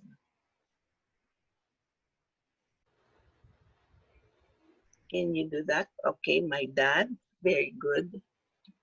Mervic Katada. Someone mentioned my name. Thank you very much. Okay, so family members. Yes, your mom, Eleanor Genovi. Dad, my Lola. So mostly family members. Mommy, grandparents, Dad, Ariel Villanueva, Mother Matea. Okay. So many of your heroes are actually members of your family. There's someone who really has a great relationship with her mother-in-law, and Dr. Carmel Divina Gracia is out there too. Of course, she's one of our nursing leaders. My pastor, grandfather, professor, my biology teacher. That is great. Miss Mendoza. Miss Flores, my clinical instructor in nursing. Okay, there is a crush that has made an impression on one of our participants. Parents, cousin. So that's the full, you have a lot of relatives who have made impressions on you. I can see that your parents mostly have touched your lives in a way that legacies are created. Okay, now let me just, and you can continue. Attorney Macalental. Okay, Ariel Villanueva, thank you very much. Okay, now you can continue to do that, because even if as I move my slides forward, you can still add. So what did that memorable person do? Why do you remember that person fondly? Could you just share with me very briefly what that memorable person gave you that has made an impression? Okay. Now, this is a word cloud. And so what word clouds do is they consolidate the answers so that the more people share the same answers, the bigger and the more central the location of the contribution to the word cloud. Okay, so here you can see that the leading answer is my life. So the fact that our mother or our parents have contributed to our lives are remembered by us. But as we move forward and we look at more words, we can see that now, if somebody shows us their caring, their love, their guidance, support, their words of wisdom, we see now that these are what are most important, and these are what provide us with the impression that these people are leaving a legacy. Their wisdom, their unconditional love, and I see that the central word that has been really used has been love, caring, and guidance, and the words of wisdom. Okay, thank you for sharing. Um, really, a lot of people will say, you know, it's being cheesy to say that love. If we show people that we love them, that in itself will provide them with the notion that something is memorable. That is something that I look for when I look at this word cloud. I see that love indeed is something that would help us with our legacies. Okay. Now, you ask me, who are the people that impressed you the most? And I will share a picture of these three individuals who have really contributed to what I believe in, to what I believe my legacy should be. And every time I listen to them through their audiobooks or read about them through the books that I purchase about them, or when I go on the internet, of all of the people that I could have chosen, I chose these three people. And I know you are familiar with them. So what I'm trying to point out is people come into our lives, and because of the experience that we have with them, they point out something that's important that helped to build our character. And so as we move through life and we journey through life and we meet people, there are ideas, there are tenets, there are emotions that these people impart that make us feel like this is something that we could hold on to. And then in our journey, we look for something important that we will prioritize. So when people come into your lives, whether they be good influences or bad influences, there is always a reason for why we meet them or why we suddenly read about them. So this word is important later on. This word important will be important later on. So why do I like Gandhi? What about Gandhi has made him memorable to me? So here is what his life says: in a gentle way, you can shake the world. So I've always been a proponent of making this world better than I found it in my little circle of influence. And Gandhi has given me the a reason or a methodology, and that is through peaceful means. He didn't have to do a revolution to change what needed to change in his culture, but through his quiet steadfastness and his gentle ways, he was really able to shake the world. So that is what I learned from Gandhi. From Albert Einstein, I learned that it's okay to make mistakes, that we should forgive ourselves when we make mistakes. However, we cannot keep on doing the same thing over and over again and expect that we get different results.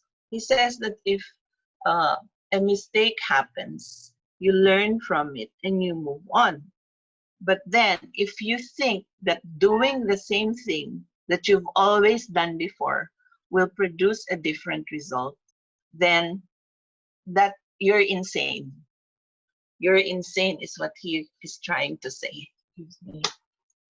Okay, so here again is an example of a person who is larger than life, but who has made such an impression on me that every day that I come to work, I always say, why am I doing the same thing over and over again? And then I expect a different result.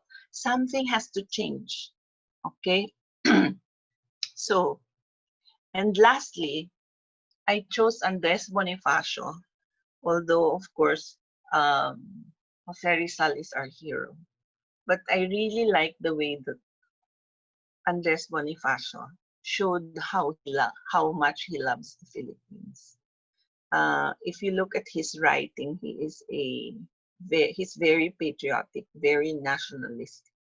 And here is one of the things that he wrote: "Aling pag-ibig pa ang hihigit kaya sa pagkadalisay at pagkadakila gaya ng pag-ibig sa tinubuang lupa.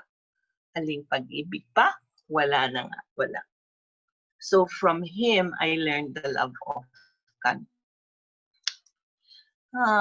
And then closer to home, of course, my parents were great influencers as well. I remember my father really brought us to watch good quality movies. He was also a very working person. Both of them have gone ahead now. But when I think about how I love movies and how I appreciate movies and the lessons that they impart, that came definitely from my father. And from my mother, honesty, integrity, being true to yourself, telling the truth, and of course, hard work. Those are what both of them, left to me. Okay, so the next question now is, what legacy will we leave? And that is a question that I would like to contribute to this conversation. So if we self-reflect, we understand that every second that passes by really is time that we can never get back. There is no turning back time. And whenever we wake up every morning, we know that we have 86,400 seconds that we can either squander or we can put to good use. Each one of us is given the same amount of time, and yet some of us use the time more productively than others. Not that we compare ourselves with someone else, but to realize that we each have been given this package of time on a daily basis every day. And how we choose to use the time is what creates that legacy. So the goal really is not to live forever, because we know that's not real. No one lives forever except Jesus Christ. Okay, but to create something that will. So even if physically our bodies cannot stay on this earth forever, but there is always this opportunity to create something that will last, even if our physical bodies have left. So then we start to realize that we cannot wait until the end of our lives to live our legacy. That legacy needs to be created every single day that we live and are given the time and the opportunity. So we want to be able to ensure that legacy is lived on a daily basis. So those of you who are my age or who are around my age, the admonition really is to live your life as if it were your last day. Okay, as if there were no tomorrow. And when you start living in that way, then you create opportunities for stepping into living a legacy that that you can leave eventually. Those of you who are younger and who are still not thinking about leaving a legacy, I suggest and I highly recommend that you think about living your legacy. LIVE, not leave, living your legacy. Because when you start thinking about it when you're older, that's just so much time left uh, for you to have squandered. And so you need to live a purposeful life. Having lived 65 years on this earth now, I know that yes, there have been times when I did not really live my fullest potential. And yes, those mistakes, if they may be called mistakes, you forgive yourself. Okay, part of living your legacy is to say, you know, you did your best at the time. So there. And as the famous Eric Erickson, who's of course the psychologist who taught us about, you know, the tasks from when we were from infancy up to the generativity stage. He says, I am what survives of me. So it's not really your physical body. Your soul isn't that.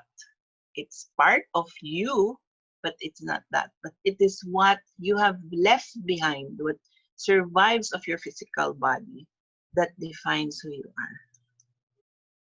Okay, so again, let us live the way we want to be remembered. And throughout all these different changes in life, and I guess I am maybe on the 1, 2, 3, 4, 5th panel because my husband I lost 2 years ago. And for some of you, you're just in your 2nd panel or your 3rd panel. But all of us will go through all this. Okay, that's the one thing that's sure. So I recently came across this book by Mark Friedman. And his argument is that we can actually live forever. And the way that we can live forever is to connect with the generation that comes after us. So meaning to say we have to start mentoring those who are younger than us. We have to start coaching those that have less experience than us. And those of us who are at this stage, our main responsibility is to connect with them, to help them to grow, and to add value to their lives. So how do we start doing that? Well, we start by really getting to the edge of our comfort zones.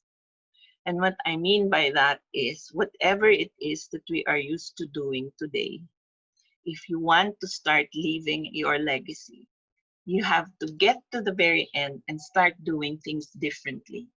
Because remember what Einstein said?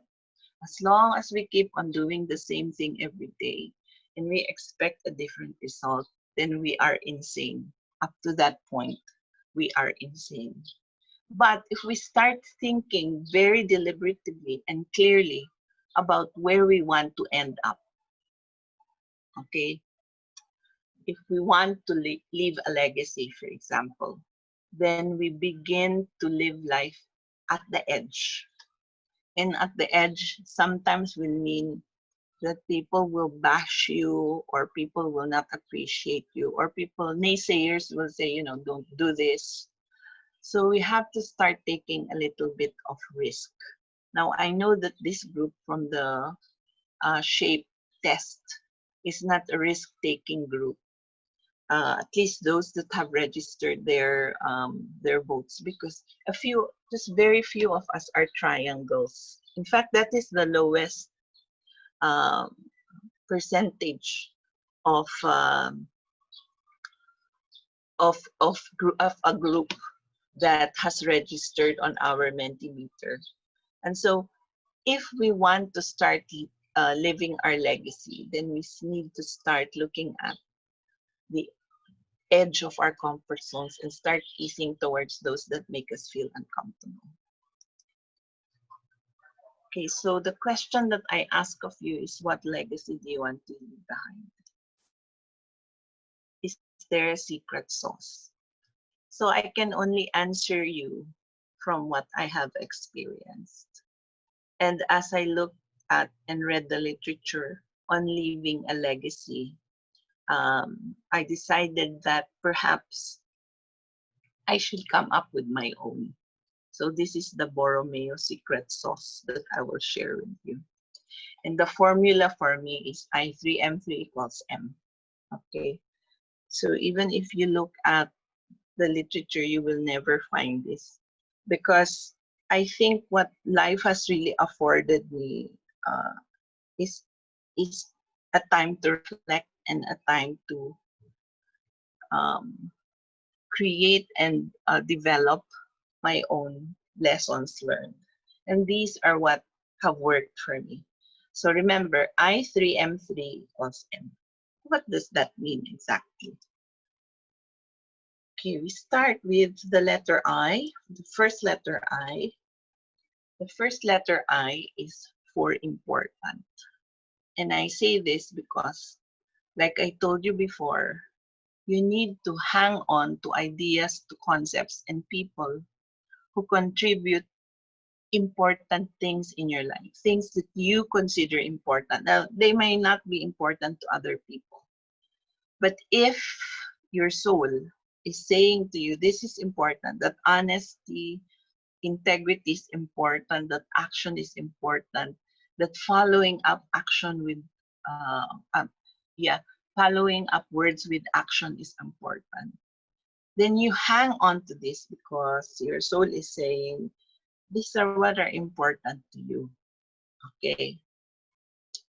Another source of understanding what is important is what your childhood games looked like, what you wanted to portray, or when you were a child, what you role played. And I remember when I was a child, I was always role playing the role of a teacher.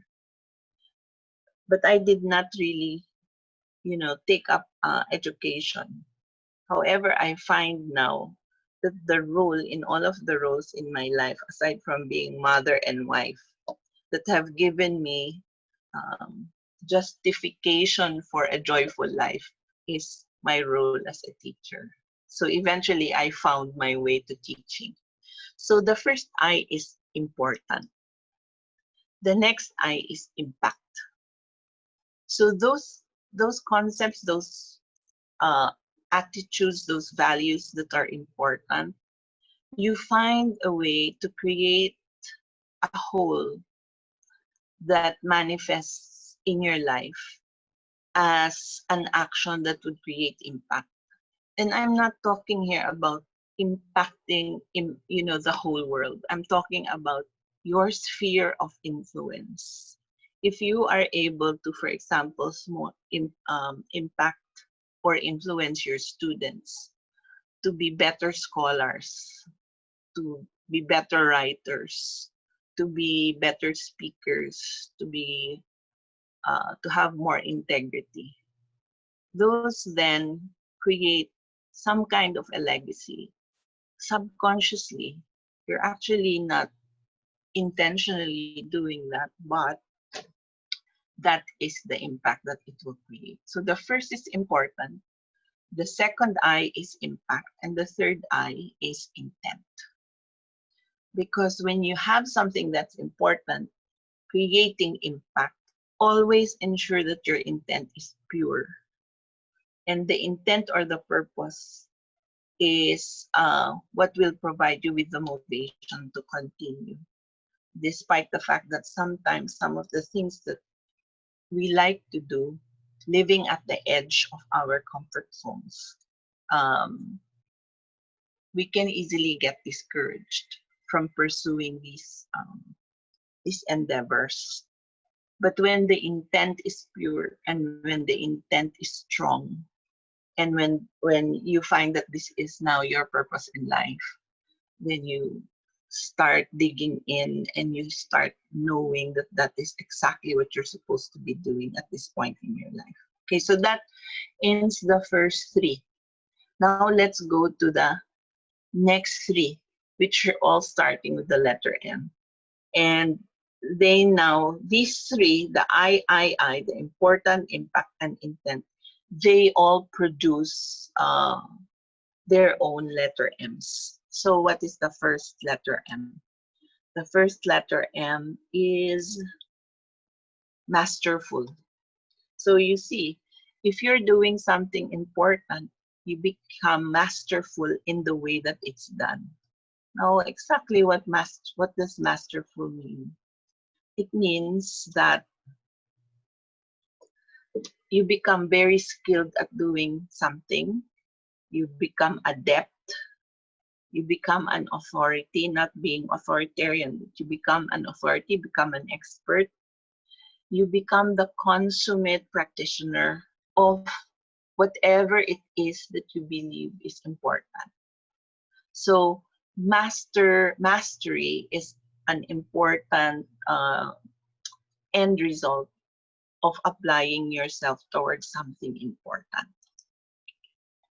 The second one is about impact, which then produces meaningful experiences. So when we talk about what is meaningful, okay, the closest word that I really could, I guess I was looking for a synonym. And when you think about meaningful, it's looking for something that would really demonstrate or capture the spirit of meaningful. And I found this Greek word. It's a Greek word. It sounds Japanese, but it's actually a Greek word. And it's meraki. And what is meraki? It is to do something with soul, creativity, or love. To put something of yourself into your work. So as you start to live and live your legacy, you apply meraki. And what does it mean? It means you put your heart, your soul, and everything into your work. And that then creates something meaningful to you and hopefully the world. And lastly, mindful. So when you are intentional about something, you become very mindful. Now, the other thing that I learned about being mindful is that if you're able to separate part of you, part of your soul, to be an observer, so that you're judging yourself from a distance. And you don't really get affected then by the bashing and the criticism, the unfair criticism. Then you become a more mindful person. And in the reflection of the actions and the consequences of your decisions, then you are able to become a very mindful person. So these are the three I's and the three M's that I believe. So another word for mindful is to be careful, to be aware, to be very conscious, to be thoughtful, and to be observant. So when you are mindful, you are all this. There is an awareness of the effect of your words and the actions. And so there, that is for me the secret sauce. It's I3M3 equals M. So there is another M that is going to result from this I3M3. And that is the last M. That is a memorable life. And when you have a memorable life, this is what you will leave behind, that people will remember. Okay. Again, I think leaving and creating a legacy is not something that you do on a conscious basis. Although there has to be the intent there of being good, being a force for good. So once you create this memorable aura, okay, people will remember your spirit, people will remember your contributions, and then you start to leave your legacy. So what's the opposite of memorable? Now we understand the word through its opposite. So if you do something memorable, you are unforgettable, you are remarkable, you are exceptional, you are more than ordinary, you are significant, you're important, you're impressive. That is what being memorable means. And that is how legacies are made. Because legacies are what survive when you get to be gone physically. Okay, so if you, just to bring home the point again, okay, so here is, we're at a cemetery right now, and this is what you normally will see in the tombstones, the name of the person, the year he was born, then a dash, and then the year that he died or she died. So the question is, when we die, what will our family, friends, and the world say about the life that we have lived? So once you see this, you realize that it is actually the dash that becomes the most important thing. Not the day, not the 2 dates at the end, but the dash in the middle. The day you were born is a given, the day you will die is a given, but it's the dash in the middle that makes legacy. So as we do this dash in the middle, we live our life and we leave footprints for tomorrow, and that is how legacies are made. Okay, so now I have to tell you that something happened to me at the age of 33. I was 33 years old. I was living in the United States. And because I love movies, I'm always the first one in line when there's a new movie out. And I watched this movie starring Robin Williams called Dead Poets Society. Now, those of you who are younger than me, if you haven't really seen this movie, I urge you to watch it, because this is a life-changing movie, I would say. So this is a group of young men who were students at an all-boys school, and their lives were changed meaningfully by their instructor, their literature instructor, who happened to be a poet. And he actually taught them how to engage with poems. So at age 33, I watched this movie, and here I was so touched by this scene in the movie where Robin Williams said, "What is the point of engaging in poems when they're just words?" Okay. And then he said, "We engage with poems because that is how life is. That you are here, that life exists, and identity, that the powerful play goes on and you may contribute a verse. That a powerful play goes on and you may contribute a verse. That the powerful play goes on and you may contribute a verse." And the last question asked was, what will your verse be? So all around, as we live our life, a play is going on. So we are asked the question, what is your verse going to be? Will you just stand by and not contribute? Or will you disrupt the play? Or will you contribute so that then it becomes the real tapestry of what life is? So that question has reverberated in my mind ever since many years ago. So here are some suggestions as to how you can leave a legacy.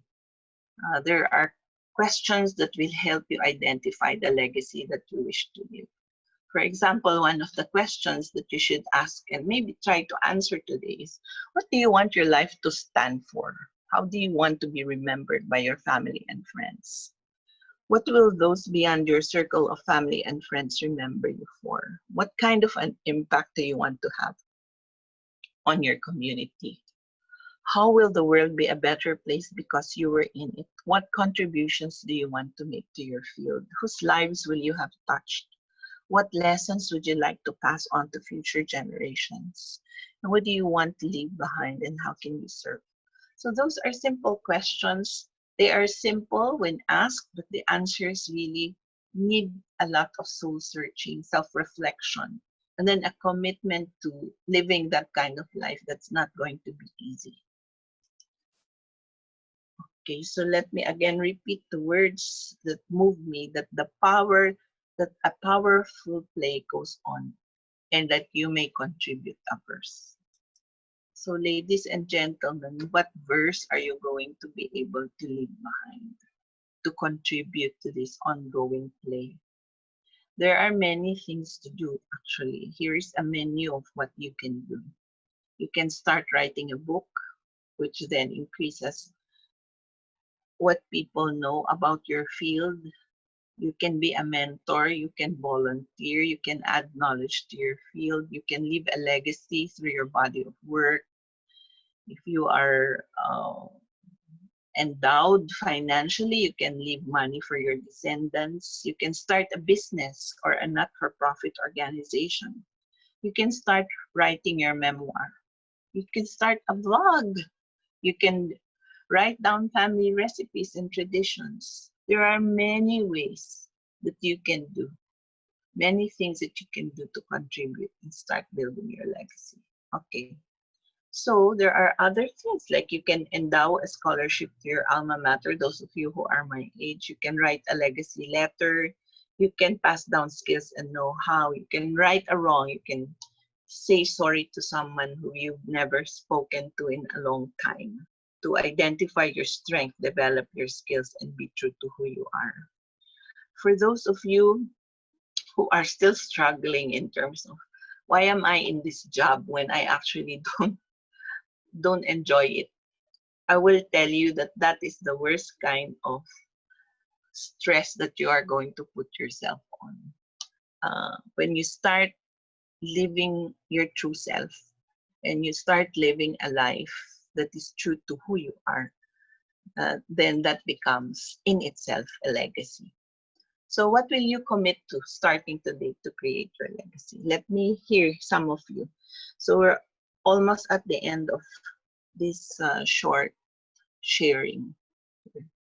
So what do you think, based on the 20 or 10 things that I suggested, what can you start doing today so that your legacy can then be created? May I hear from you, please? Start. You can go to Mentimeter. Adjust to changes and accept reality. Okay. Finish my master's. Be a mentor. All good answers. Be a mentor. Serve in the community. Be a good role model. Start writing a book. Okay. I prize virtue more than victory. Sacrifice more than success. Start building relationships. Okay, that is great. Very good. Very good responses. Be a mentor. Start to vlog, but there's a ha. I'm serious. You can all start vlogging. Be more optimistic. Teach my children to be resilient. Serve the community. Do a good thing every day. Be dedicated. Start a business. Okay, so like I said, start living at the edge of comfort. And maybe, yes, starting a business might be the good thing to do today.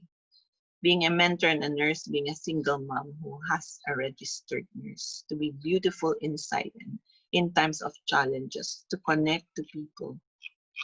Okay, so good. Thank you for connecting. So the only thing that I can start saying now is do whatever it is that you want to do now. So thank you so much for this time that you have given me.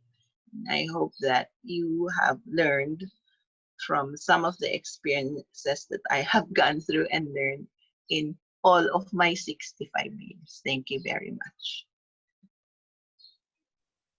Thank you so much, Dr. Borromeo. So now, how are we living our dash? Yun yung ating call from Dr. Borromeo. May I invite Dr. Hipona and Dr. Mike Baclig for the question and answer.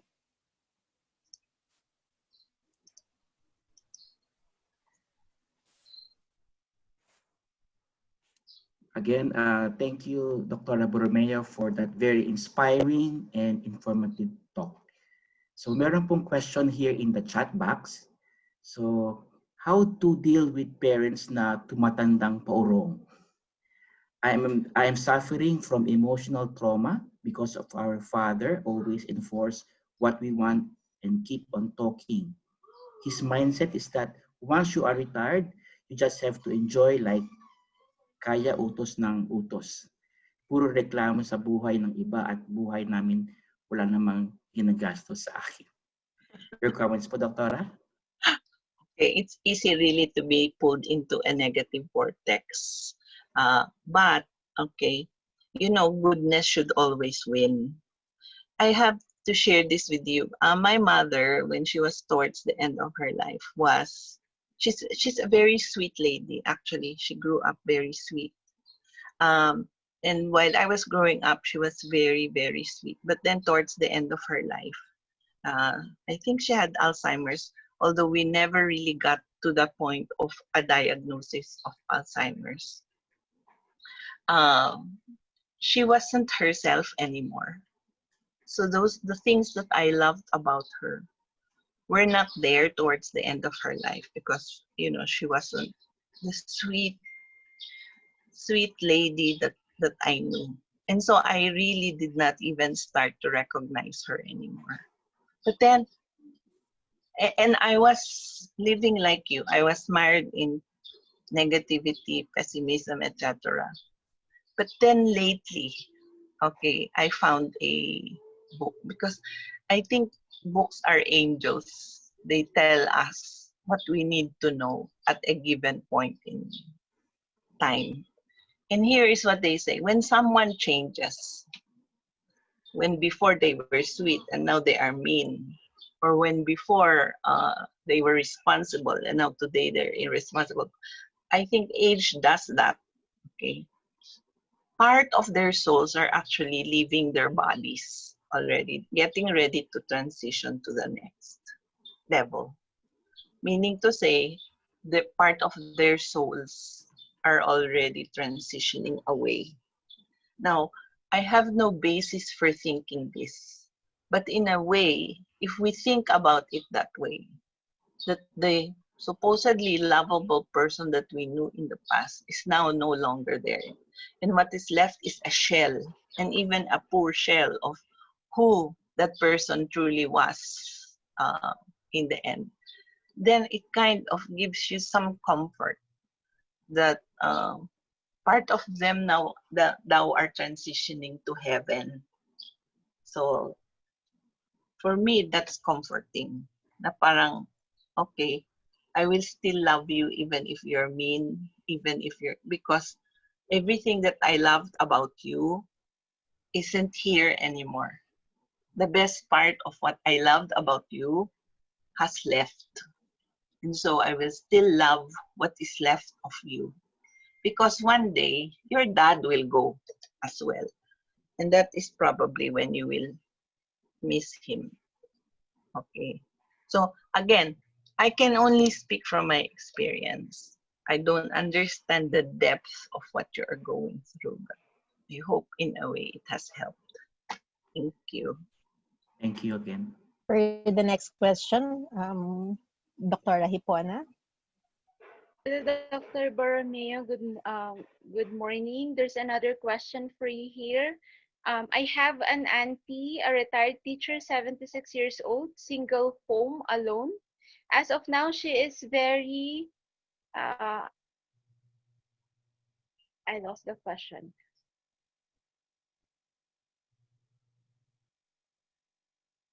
Okay, let's proceed with the next one, Doctora. Yeah.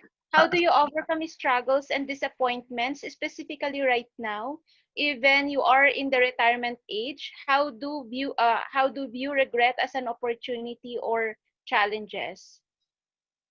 So the question has to do with me personally or someone else. During retirement stage, how do we I think the question, Doctora, is pertaining from your point of view and as well as advice to others. How do they view regrets as an opportunity or challenges? Okay. I think regrets are a normal human coping mechanism.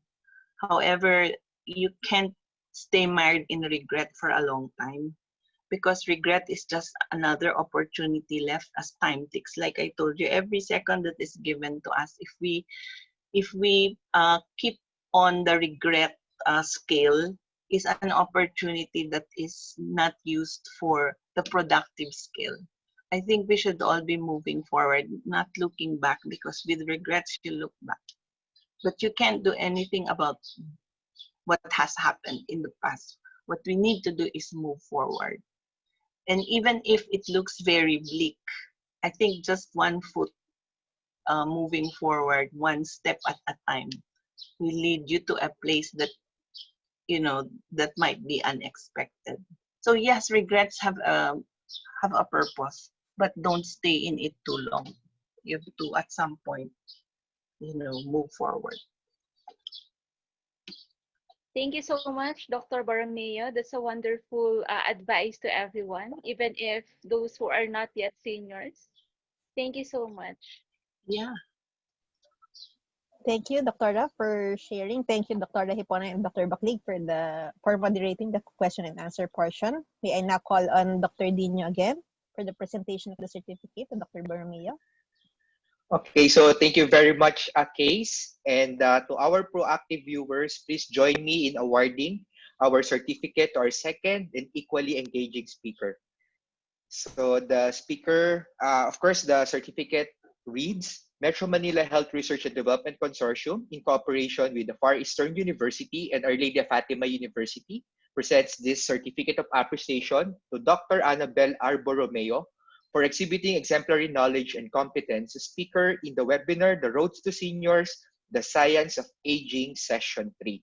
The electronic certificate was virtually signed by yours truly, Dr. Michael Joseph Dino, Director, RDIC, OLFU, Dr. Generoso B. Pamitan, the Director for University Research Center of Far Eastern University, Dr. Hilton Y. Lam, the Director for MMHRDC, and Dr. Carmencita Padilla, the Lead Convener for MMHRDC. Let us all offer our virtual clap. Thank you very much, and virtual hugs to our dear Dr. Borromeo. And may all our super seniors' legacy goes beyond years from one generation to another. Thank you, Dr. Gino. And to everybody, thank you. Thank you so much, Dr. I hope our audience are willing to take extra time pa. I know we're going over time because we have very engaging speakers this morning. The last but not the least, who is equally engaging, and I know you will learn a lot from his talk too. He's a licensed physical therapist, an advocate of exercise and physical activity. He holds a Bachelor of Science degree of Physical Therapy from University of Santo Tomas with Master's degree in the same institution for physical therapy. He also had Master's in Physiology from the University of the Philippines, Manila, and the Master's of Law degree in Intellectual Property from the University of Turin in Italy. Currently, he is taking his PhD in Molecular Biology at UST. He also has finished an array of online courses, mostly in copywriting and intellectual property. He has been an executive assistant for intellectual property and research under the Office of the Vice Rector of Research and Innovation of UST since 2010. He is also a faculty member of the Physical Therapy Department in the College of Rehabilitation Sciences. Aside from that, he is also a member of the Association of Patent Professionals, the Licensing Executive Society of the Philippines, the Committee on Standard and Accreditation of the Philippine Health Research Ethics Board, or PREB, and the Philippine Physical Therapy Association. He's also an active member of the Metro Manila Health Research and Development Consortium. He is an advocate of exercise and physical activities. So without further ado, I would like to introduce our third and last, but not the least, speaker for this morning, Associate Professor Michael George Peralta.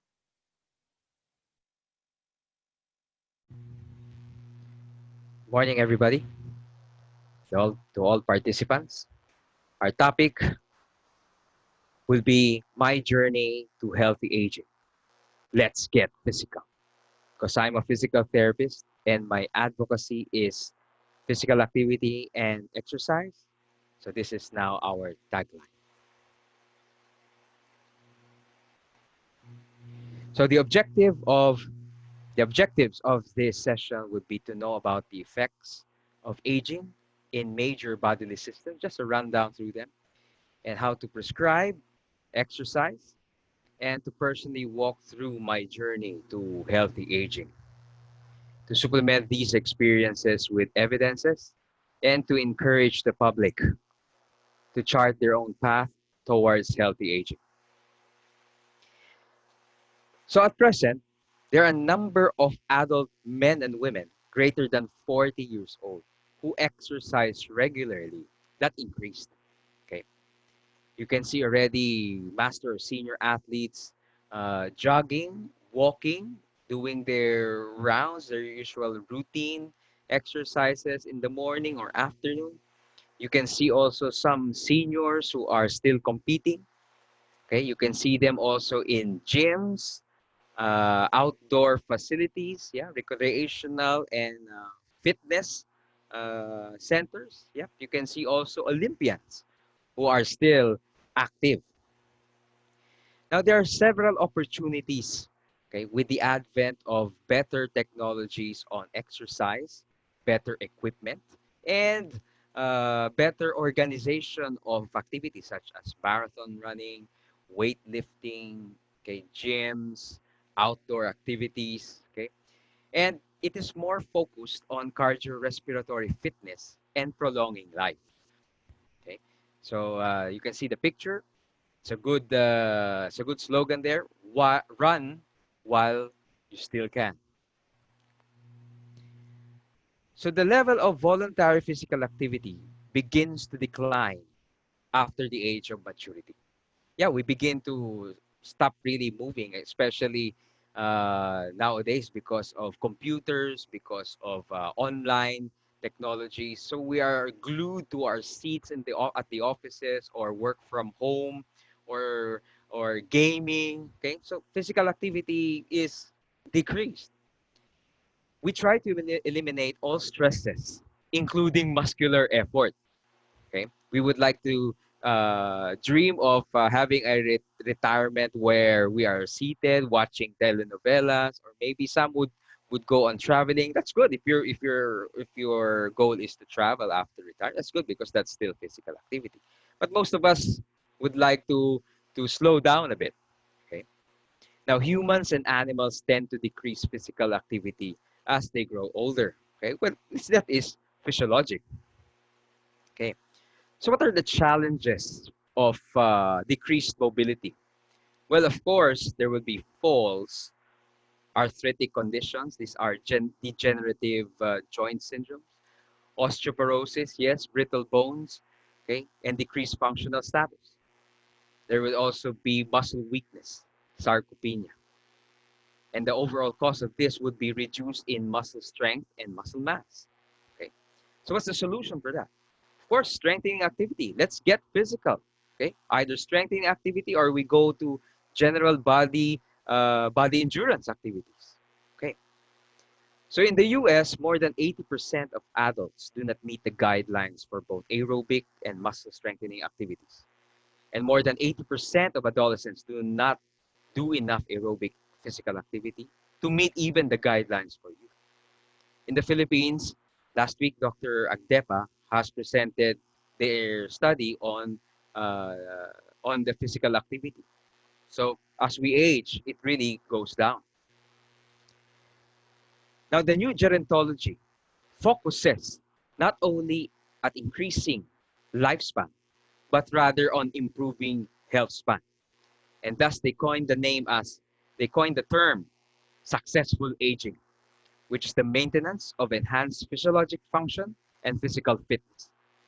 The goal is to promote functional independence throughout life. So the World Health Organization has this healthy life expectancy, or the HALE. they introduced this one. Okay, this is the expected number of years a person might live in equivalent of full health. Okay, and they further added another scale, which is a disability adjusted life year expectancy, or your daily. This is the overall expected life expectancy minus the years of ill health. Okay, so you subtract the years of sickness from your full health. Okay, and that is your disability adjusted life year expectancy. And most years in poorer countries are lost due to illness and disabilities. So here's a table taken from the World Health Organization, accessed last week. Okay, as you would see here, our healthy life expectancy at birth. Okay, so you can see here the year 2016. This was updated in 2018. Right, in the Philippines, we are expected to live at around 61 years of age. Okay, and you can see here they subdivided it into different genders. Okay, you have your male and female. Okay, is this good? Is this bad? Well, if you're going to look at the trend, okay, from the year 2000, our life expectancy was only 59 years old. But as the years go by, okay, our life expectancy increases. Okay, now this is due to better access to healthcare, better health technologies, better medicine, more informational campaigns for better health. These are all factors that increased our life expectancy. Okay. Now there are several health-related physical fitness that we can apply. Okay, for at our age, at a younger age, and even to our senior age. Okay, so they're all pieces of a pie. We have cardiovascular fitness, we have abdominal strength and endurance, body composition, and flexibility. Now, what's the rationale on why we need our seniors to do exercise? Physiologic changes related to disuse may be decreased or attenuated by giving attention to physical activity. So we need to move in order to improve circulation, yeah, and to improve oxygenation, distribution to the tissues, to put juice in the joints while we move, yeah. Exercise is an independent factor and or a potential treatment for major causes of morbidity and mortality. There are lots of evidences that prove that exercise can combat infection with the right dosage. Okay, we'll get into that. Traditional medical interventions do not address disuse syndromes with chronic illness. Well, but the term would imply disuse. You're not using it. So what's the solution there? You have to use it again. Okay. Many pathophysiologic aberrations or abnormalities can be addressed by exercise. So what are some of the changes of aging? Well, you have a fat-free mass decrease. Okay, that decreases progressively at ages 30 to 40. Decrease muscle and bone mass, and that causes the weakness. Sarcopenia, yep. Osteopenia, loss of bone mass due to aging, yes. And the rate of muscle protein synthesis is reduced. That's why it was recommended last week in nutrition, we should eat a lot of protein. Okay, but don't forget, of course, the carbohydrates. For the cardiovascular system, the effect of aging, okay, there's accumulation of adipose tissues in the upper and central body regions. Okay, that's why we get a bit obese. There is increased plasma lipid and lipoprotein levels. But if we improve our physical activity, okay, there will be less accumulation. With aerobic exercise, there will be an induced preferential loss of fat. Okay, you become leaner, right? And there is now an increase in good cholesterol, the HDLs, and lowering of your bad cholesterol, the LDLs. Okay.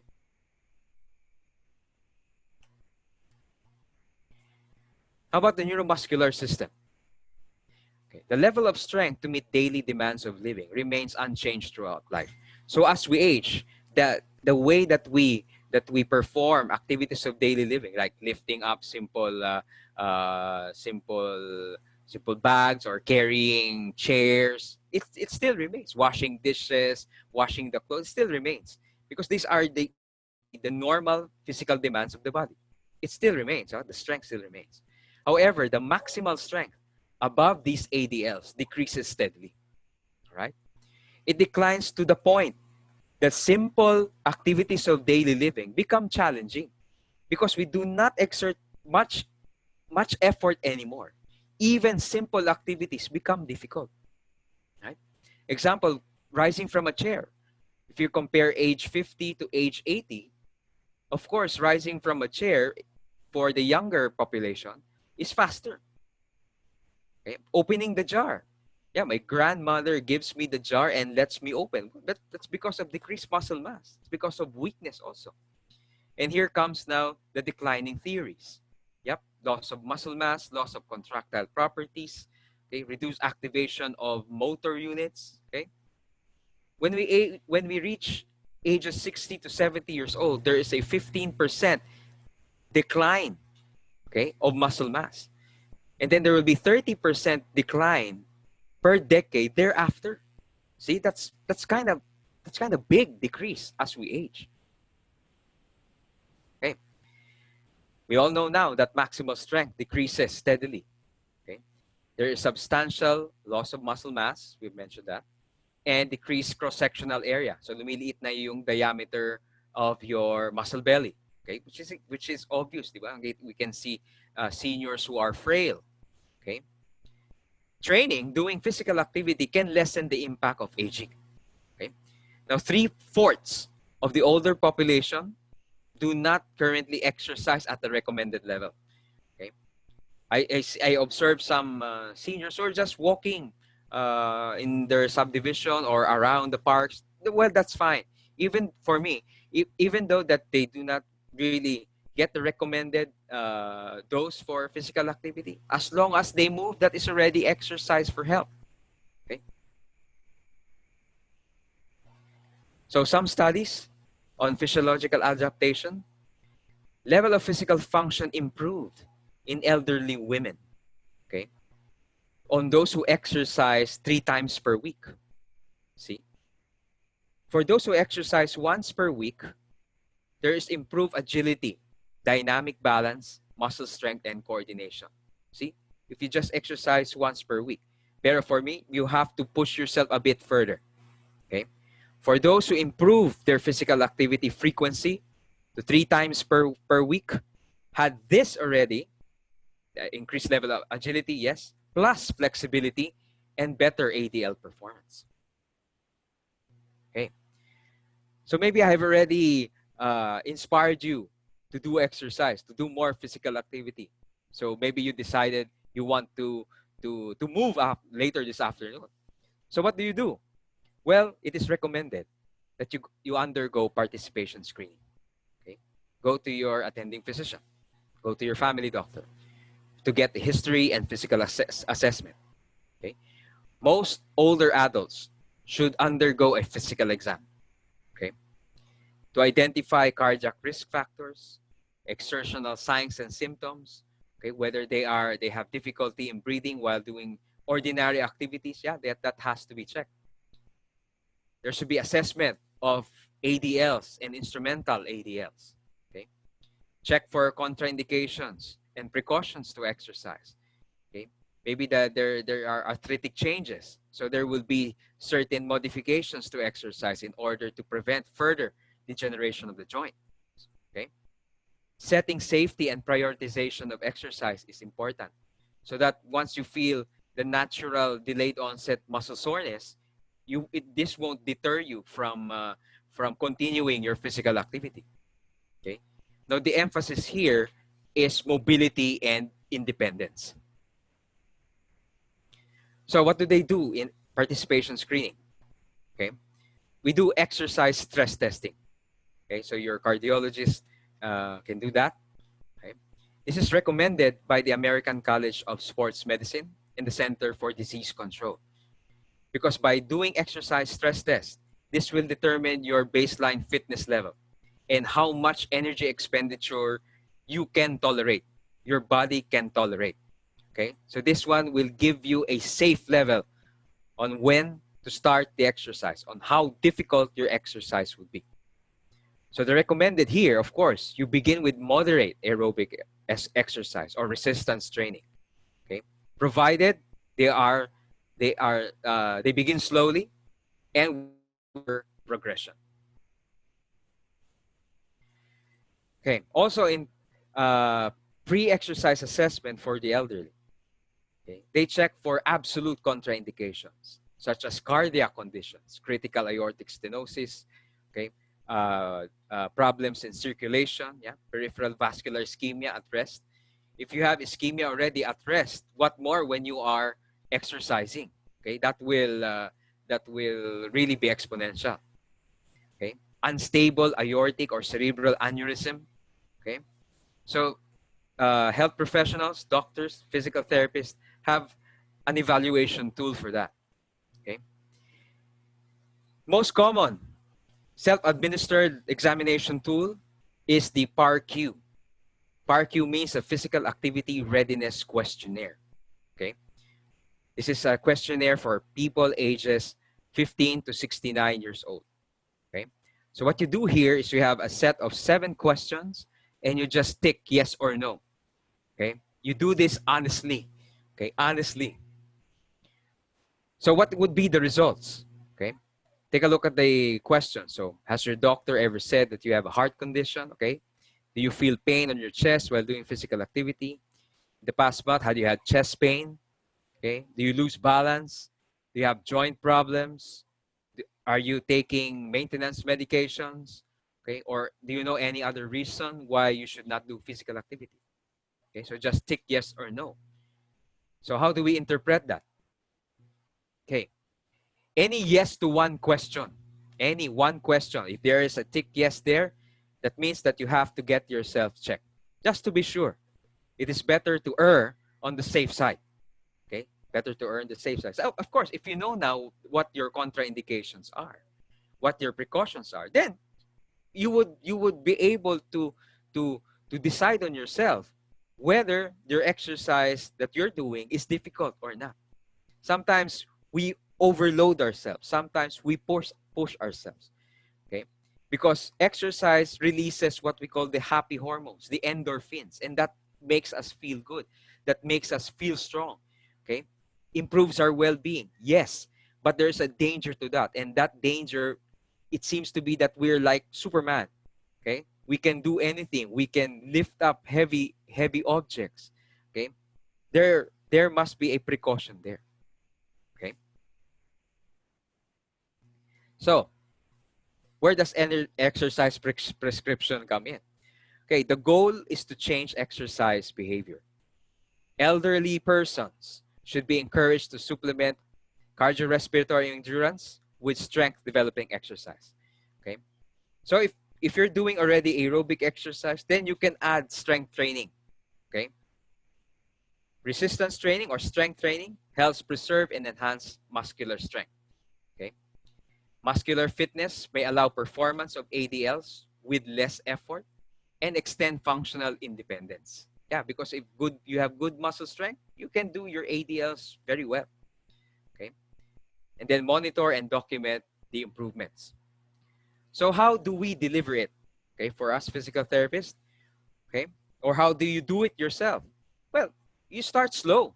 Okay, start with one component. Your health practitioner will be the one to tell you that during the participation screening.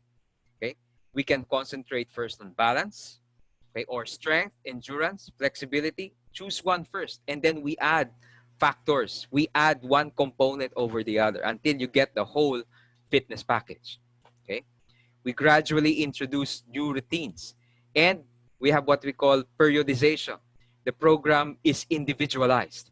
Okay, we address first the deficits in muscle strength or balance prior to aerobic training.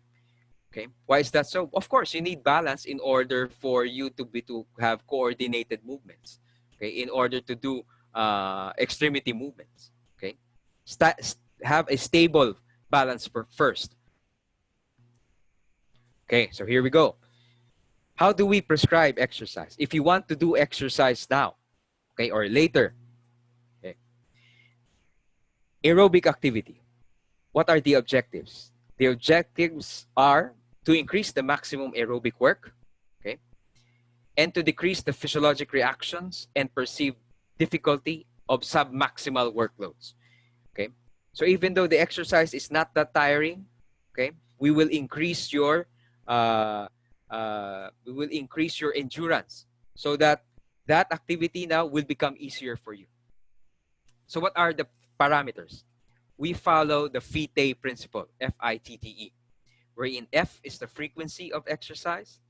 Okay, how frequent should you do your exercise per week?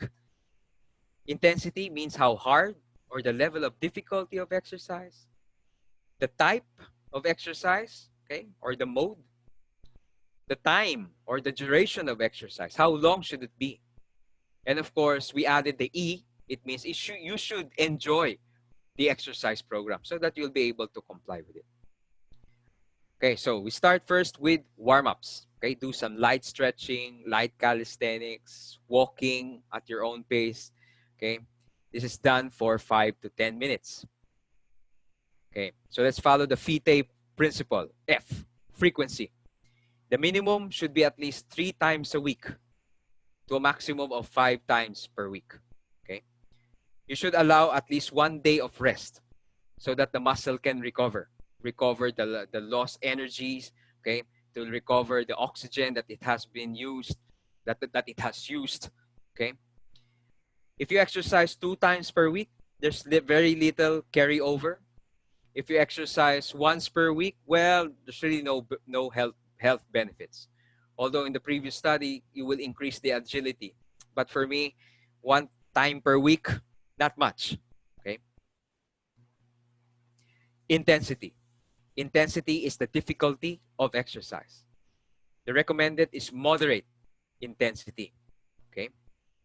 Because moderate intensity is predisposes you to less injuries.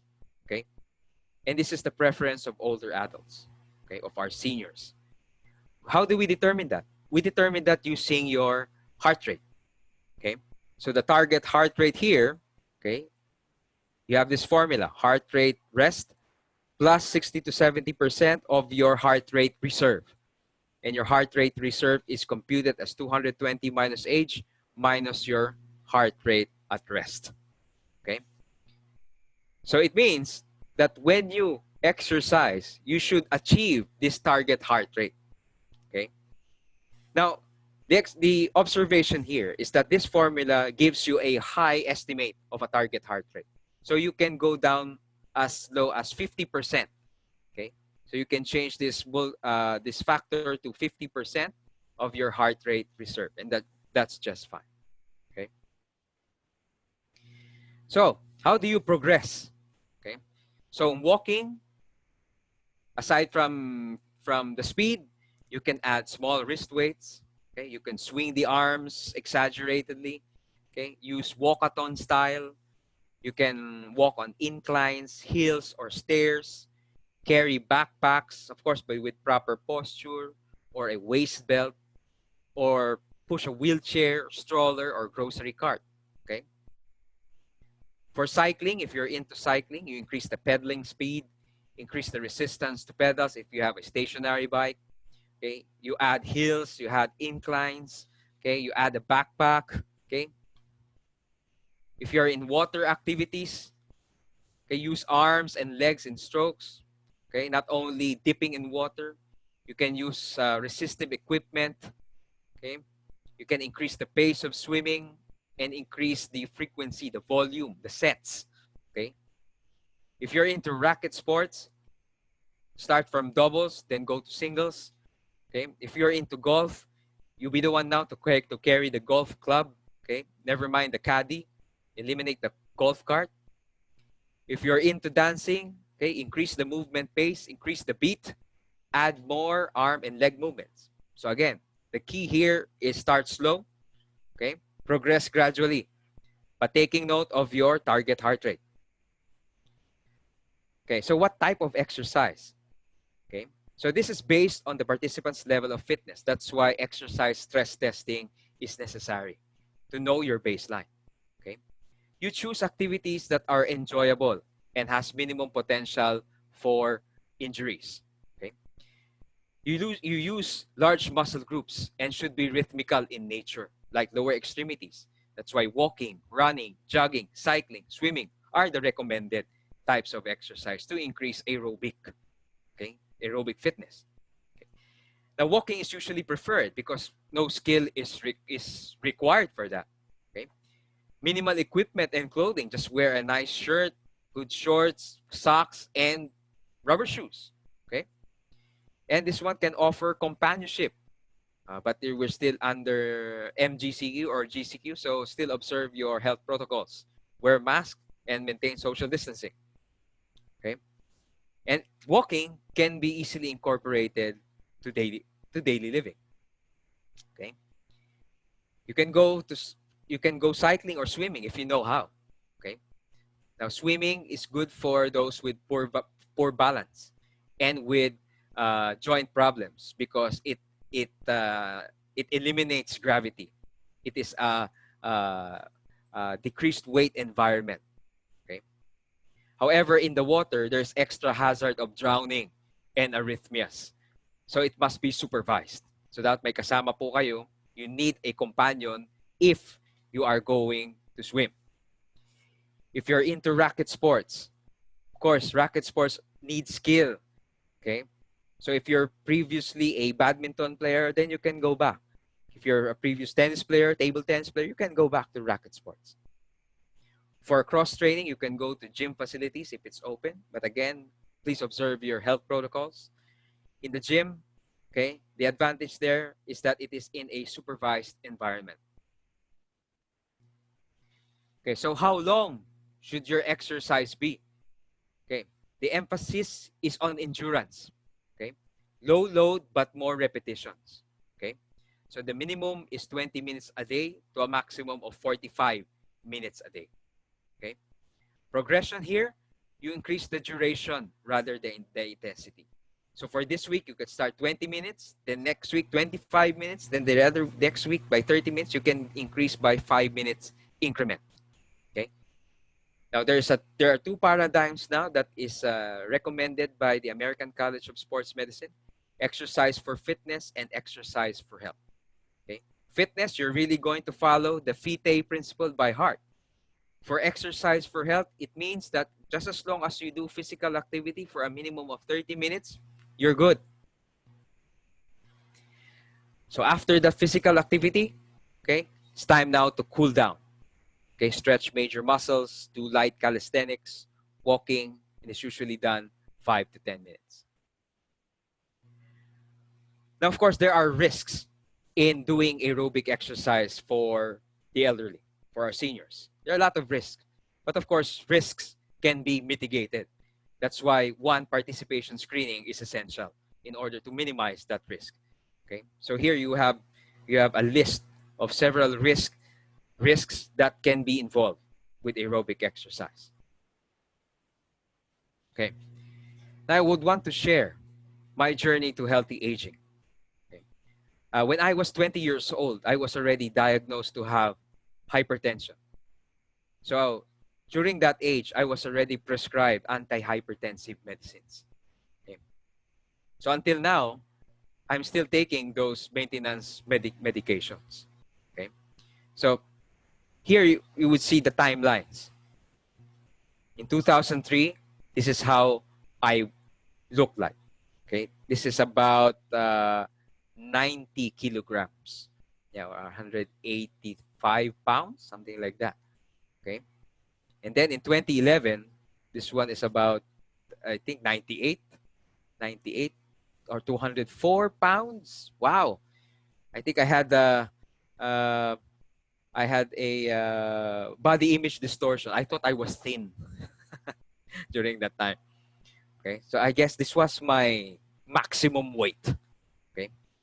So my doctor said, Mike, you are a walking time bomb. You are already hypertensive, okay? Although I'm not diabetic yet, thank God, okay? But of course, we will not wait for that to happen. So I try to trim down a bit, okay? I tried to do exercise already, practicing what I preach, but it was not enough, okay? It was not enough. And last year, 2019, I trimmed down a lot, okay? I did my diet, okay? Diet with exercise, and this is now my my weight, okay? Yeah, this was taken last August 2020. So maybe you're asking, how did you do that? For me, it would seem impossible to look at my 2011 weight and figure. Okay? It seems to be I'm a hopeless case, but actually it's not. Okay, it's not. Okay, it's better to start early, right? It's never too late. So what did I do? So to share, of course, evidences show that you have to monitor your weight.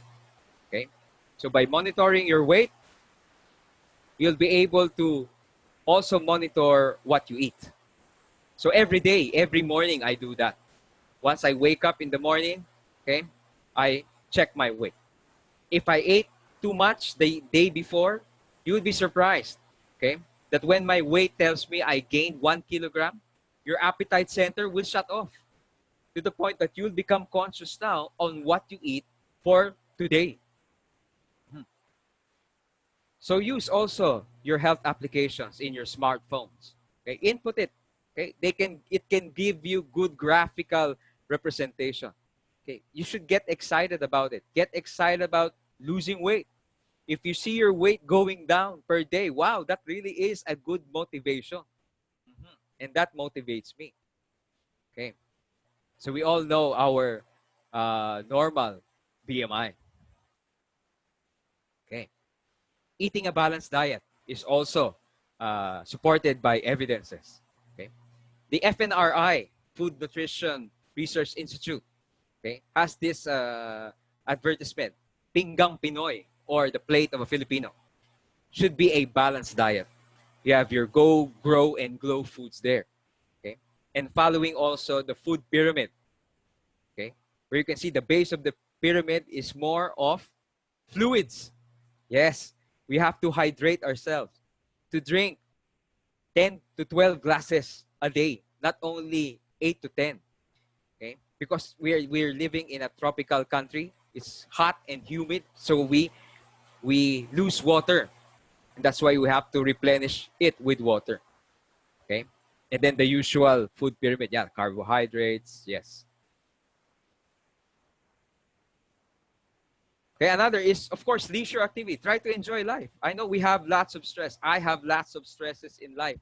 Okay, but don't try to ponder upon it. Try to smile. One trait of Filipinos is that we're always smiling, even though we have problems. That's a good trait. Okay, go and visit places. Yeah, see places. Okay, see the beauty of the Philippines. See the beauty of the world. Okay. I don't think, well, now travel has eased a little bit, but again, observe your health protocols. Okay. Another thing that helped me also would be to be active in church.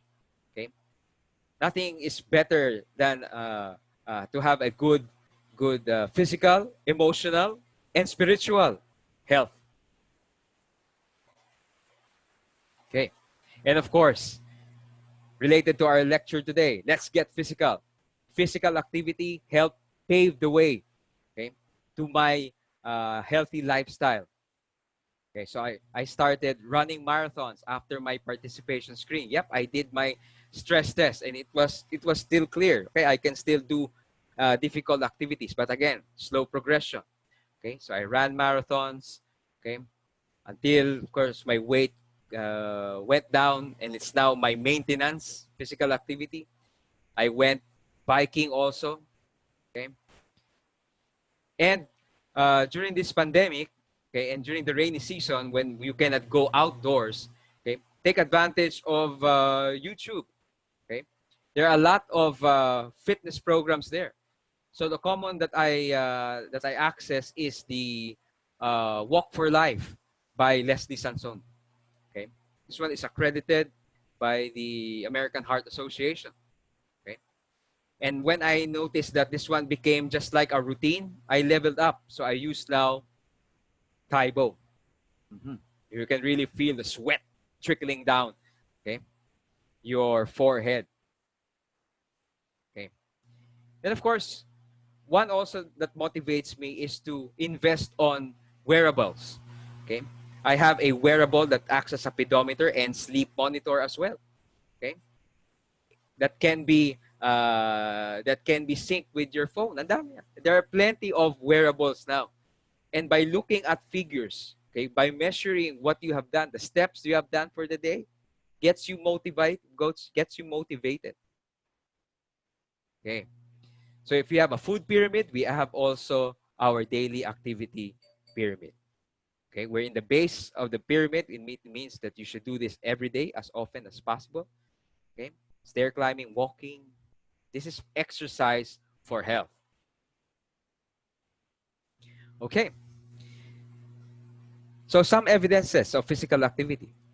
In the University of Minnesota study, take a look at their sample size. Wow, whopping 40,000.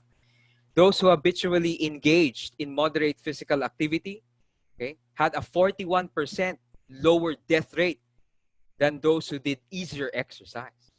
See?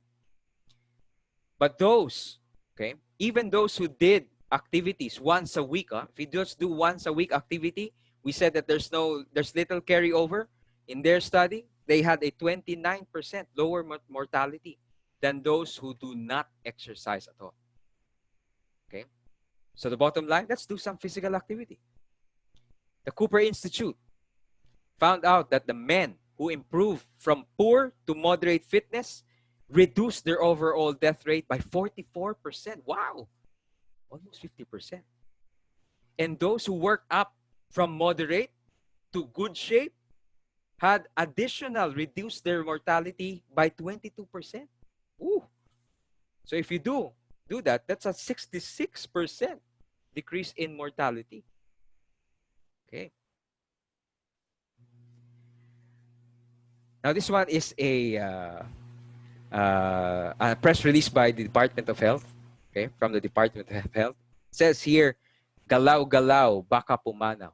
So it means we have to move in order to decrease our mortality. Okay. So as a final word, a family that exercises together grows old together healthily. We enjoy life. We enjoy the fruits of our labor.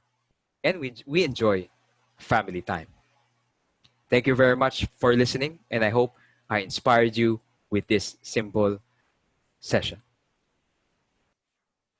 Thank you so much, Associate Professor Michael George Peralta, for that enlightening talk on your journey to aging healthy. For question and answers, for question and answer portion, Dr. Mike Baclig and Dr. Jocelyn Hipona. The floor is yours.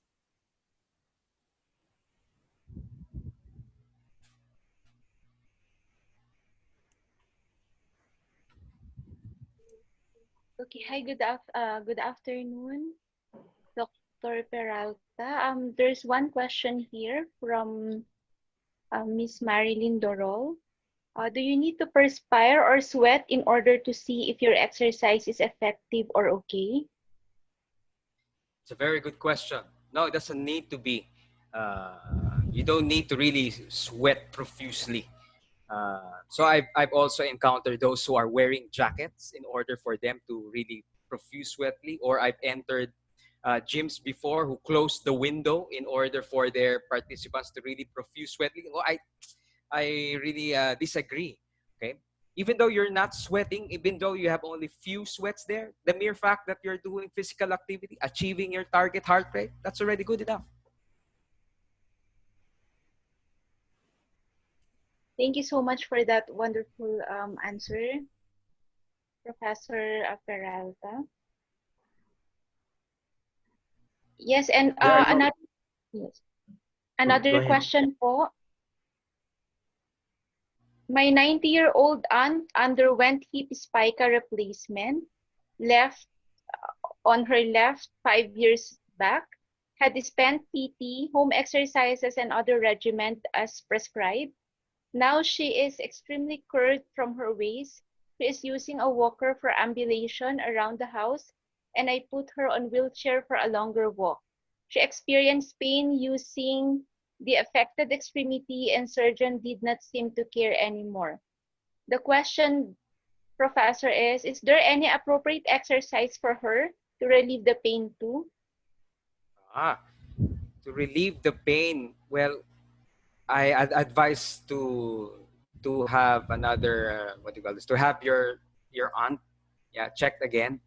This time, a different. No, the surgeon is still there, yes, but those who can who can prescribe the exercises. So this can be a physiatrist, excuse me, yeah, the attending physiatrist during the or your physical therapist who treated your aunt. Okay, because we have certain modalities to do that. Exercise for decrease the pain. Well, we do only range of motion exercises at the pain-free range. Okay, but that would only alleviate the pain just a bit.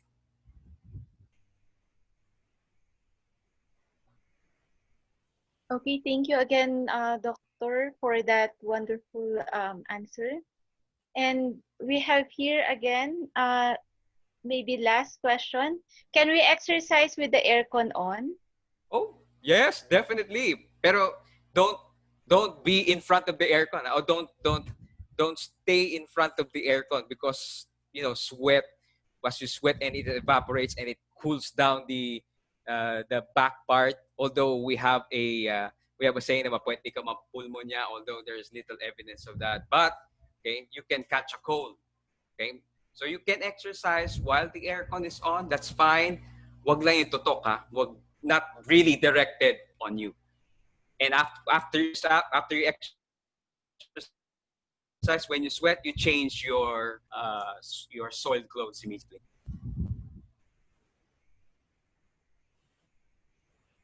Okay, thank you so much, Dr. Rahipuana, for the questions for Dr. Peralta. May I call on Dr. Dino for the certificate of appreciation to Dr. Peralta?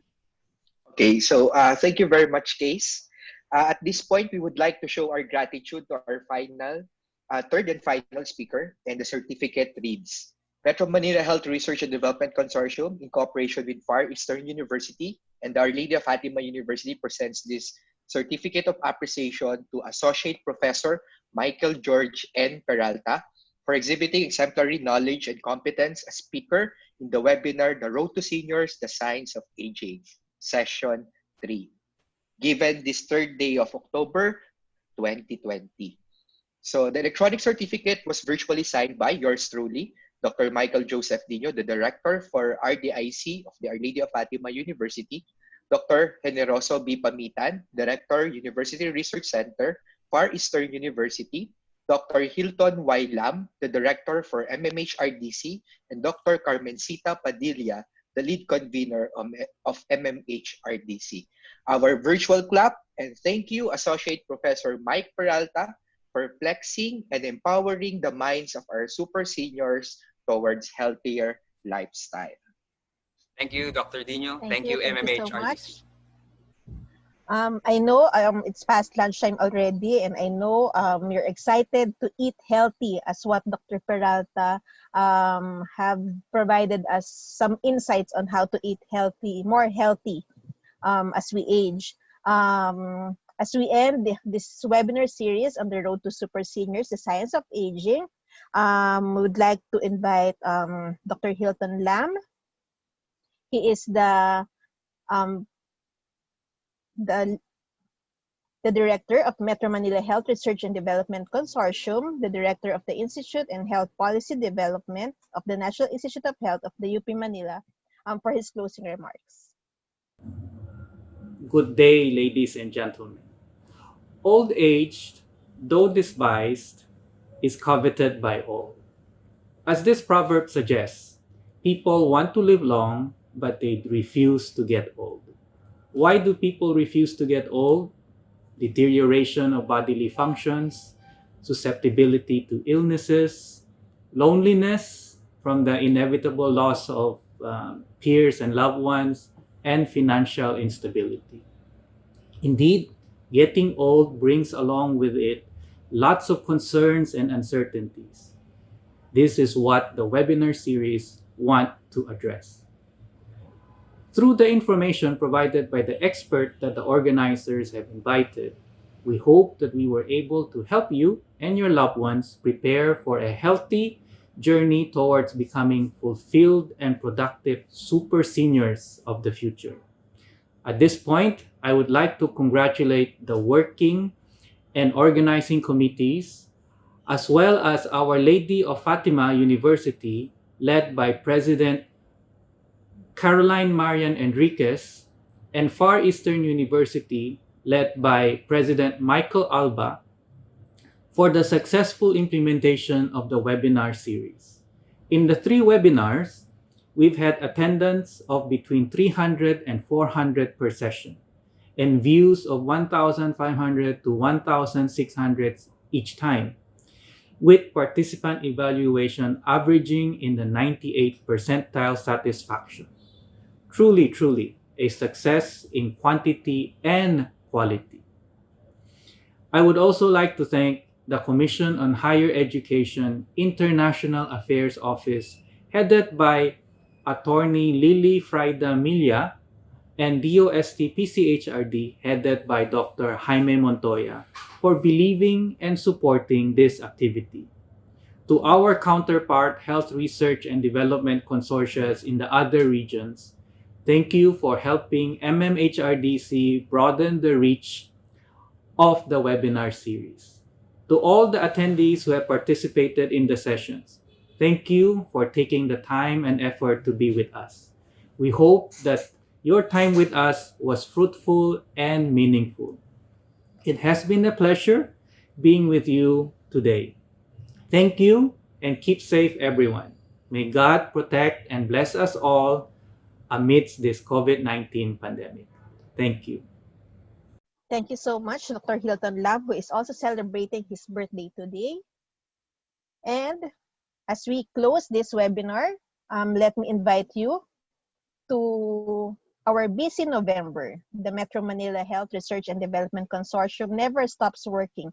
So we have a November 2020 webinar series. I know from the chat earlier that you're requesting for more webinars. So here they are. They are answered already. So for November, we're going to discuss adolescent pregnancy on November 14, and very timely, the mental health on November 28, 2020.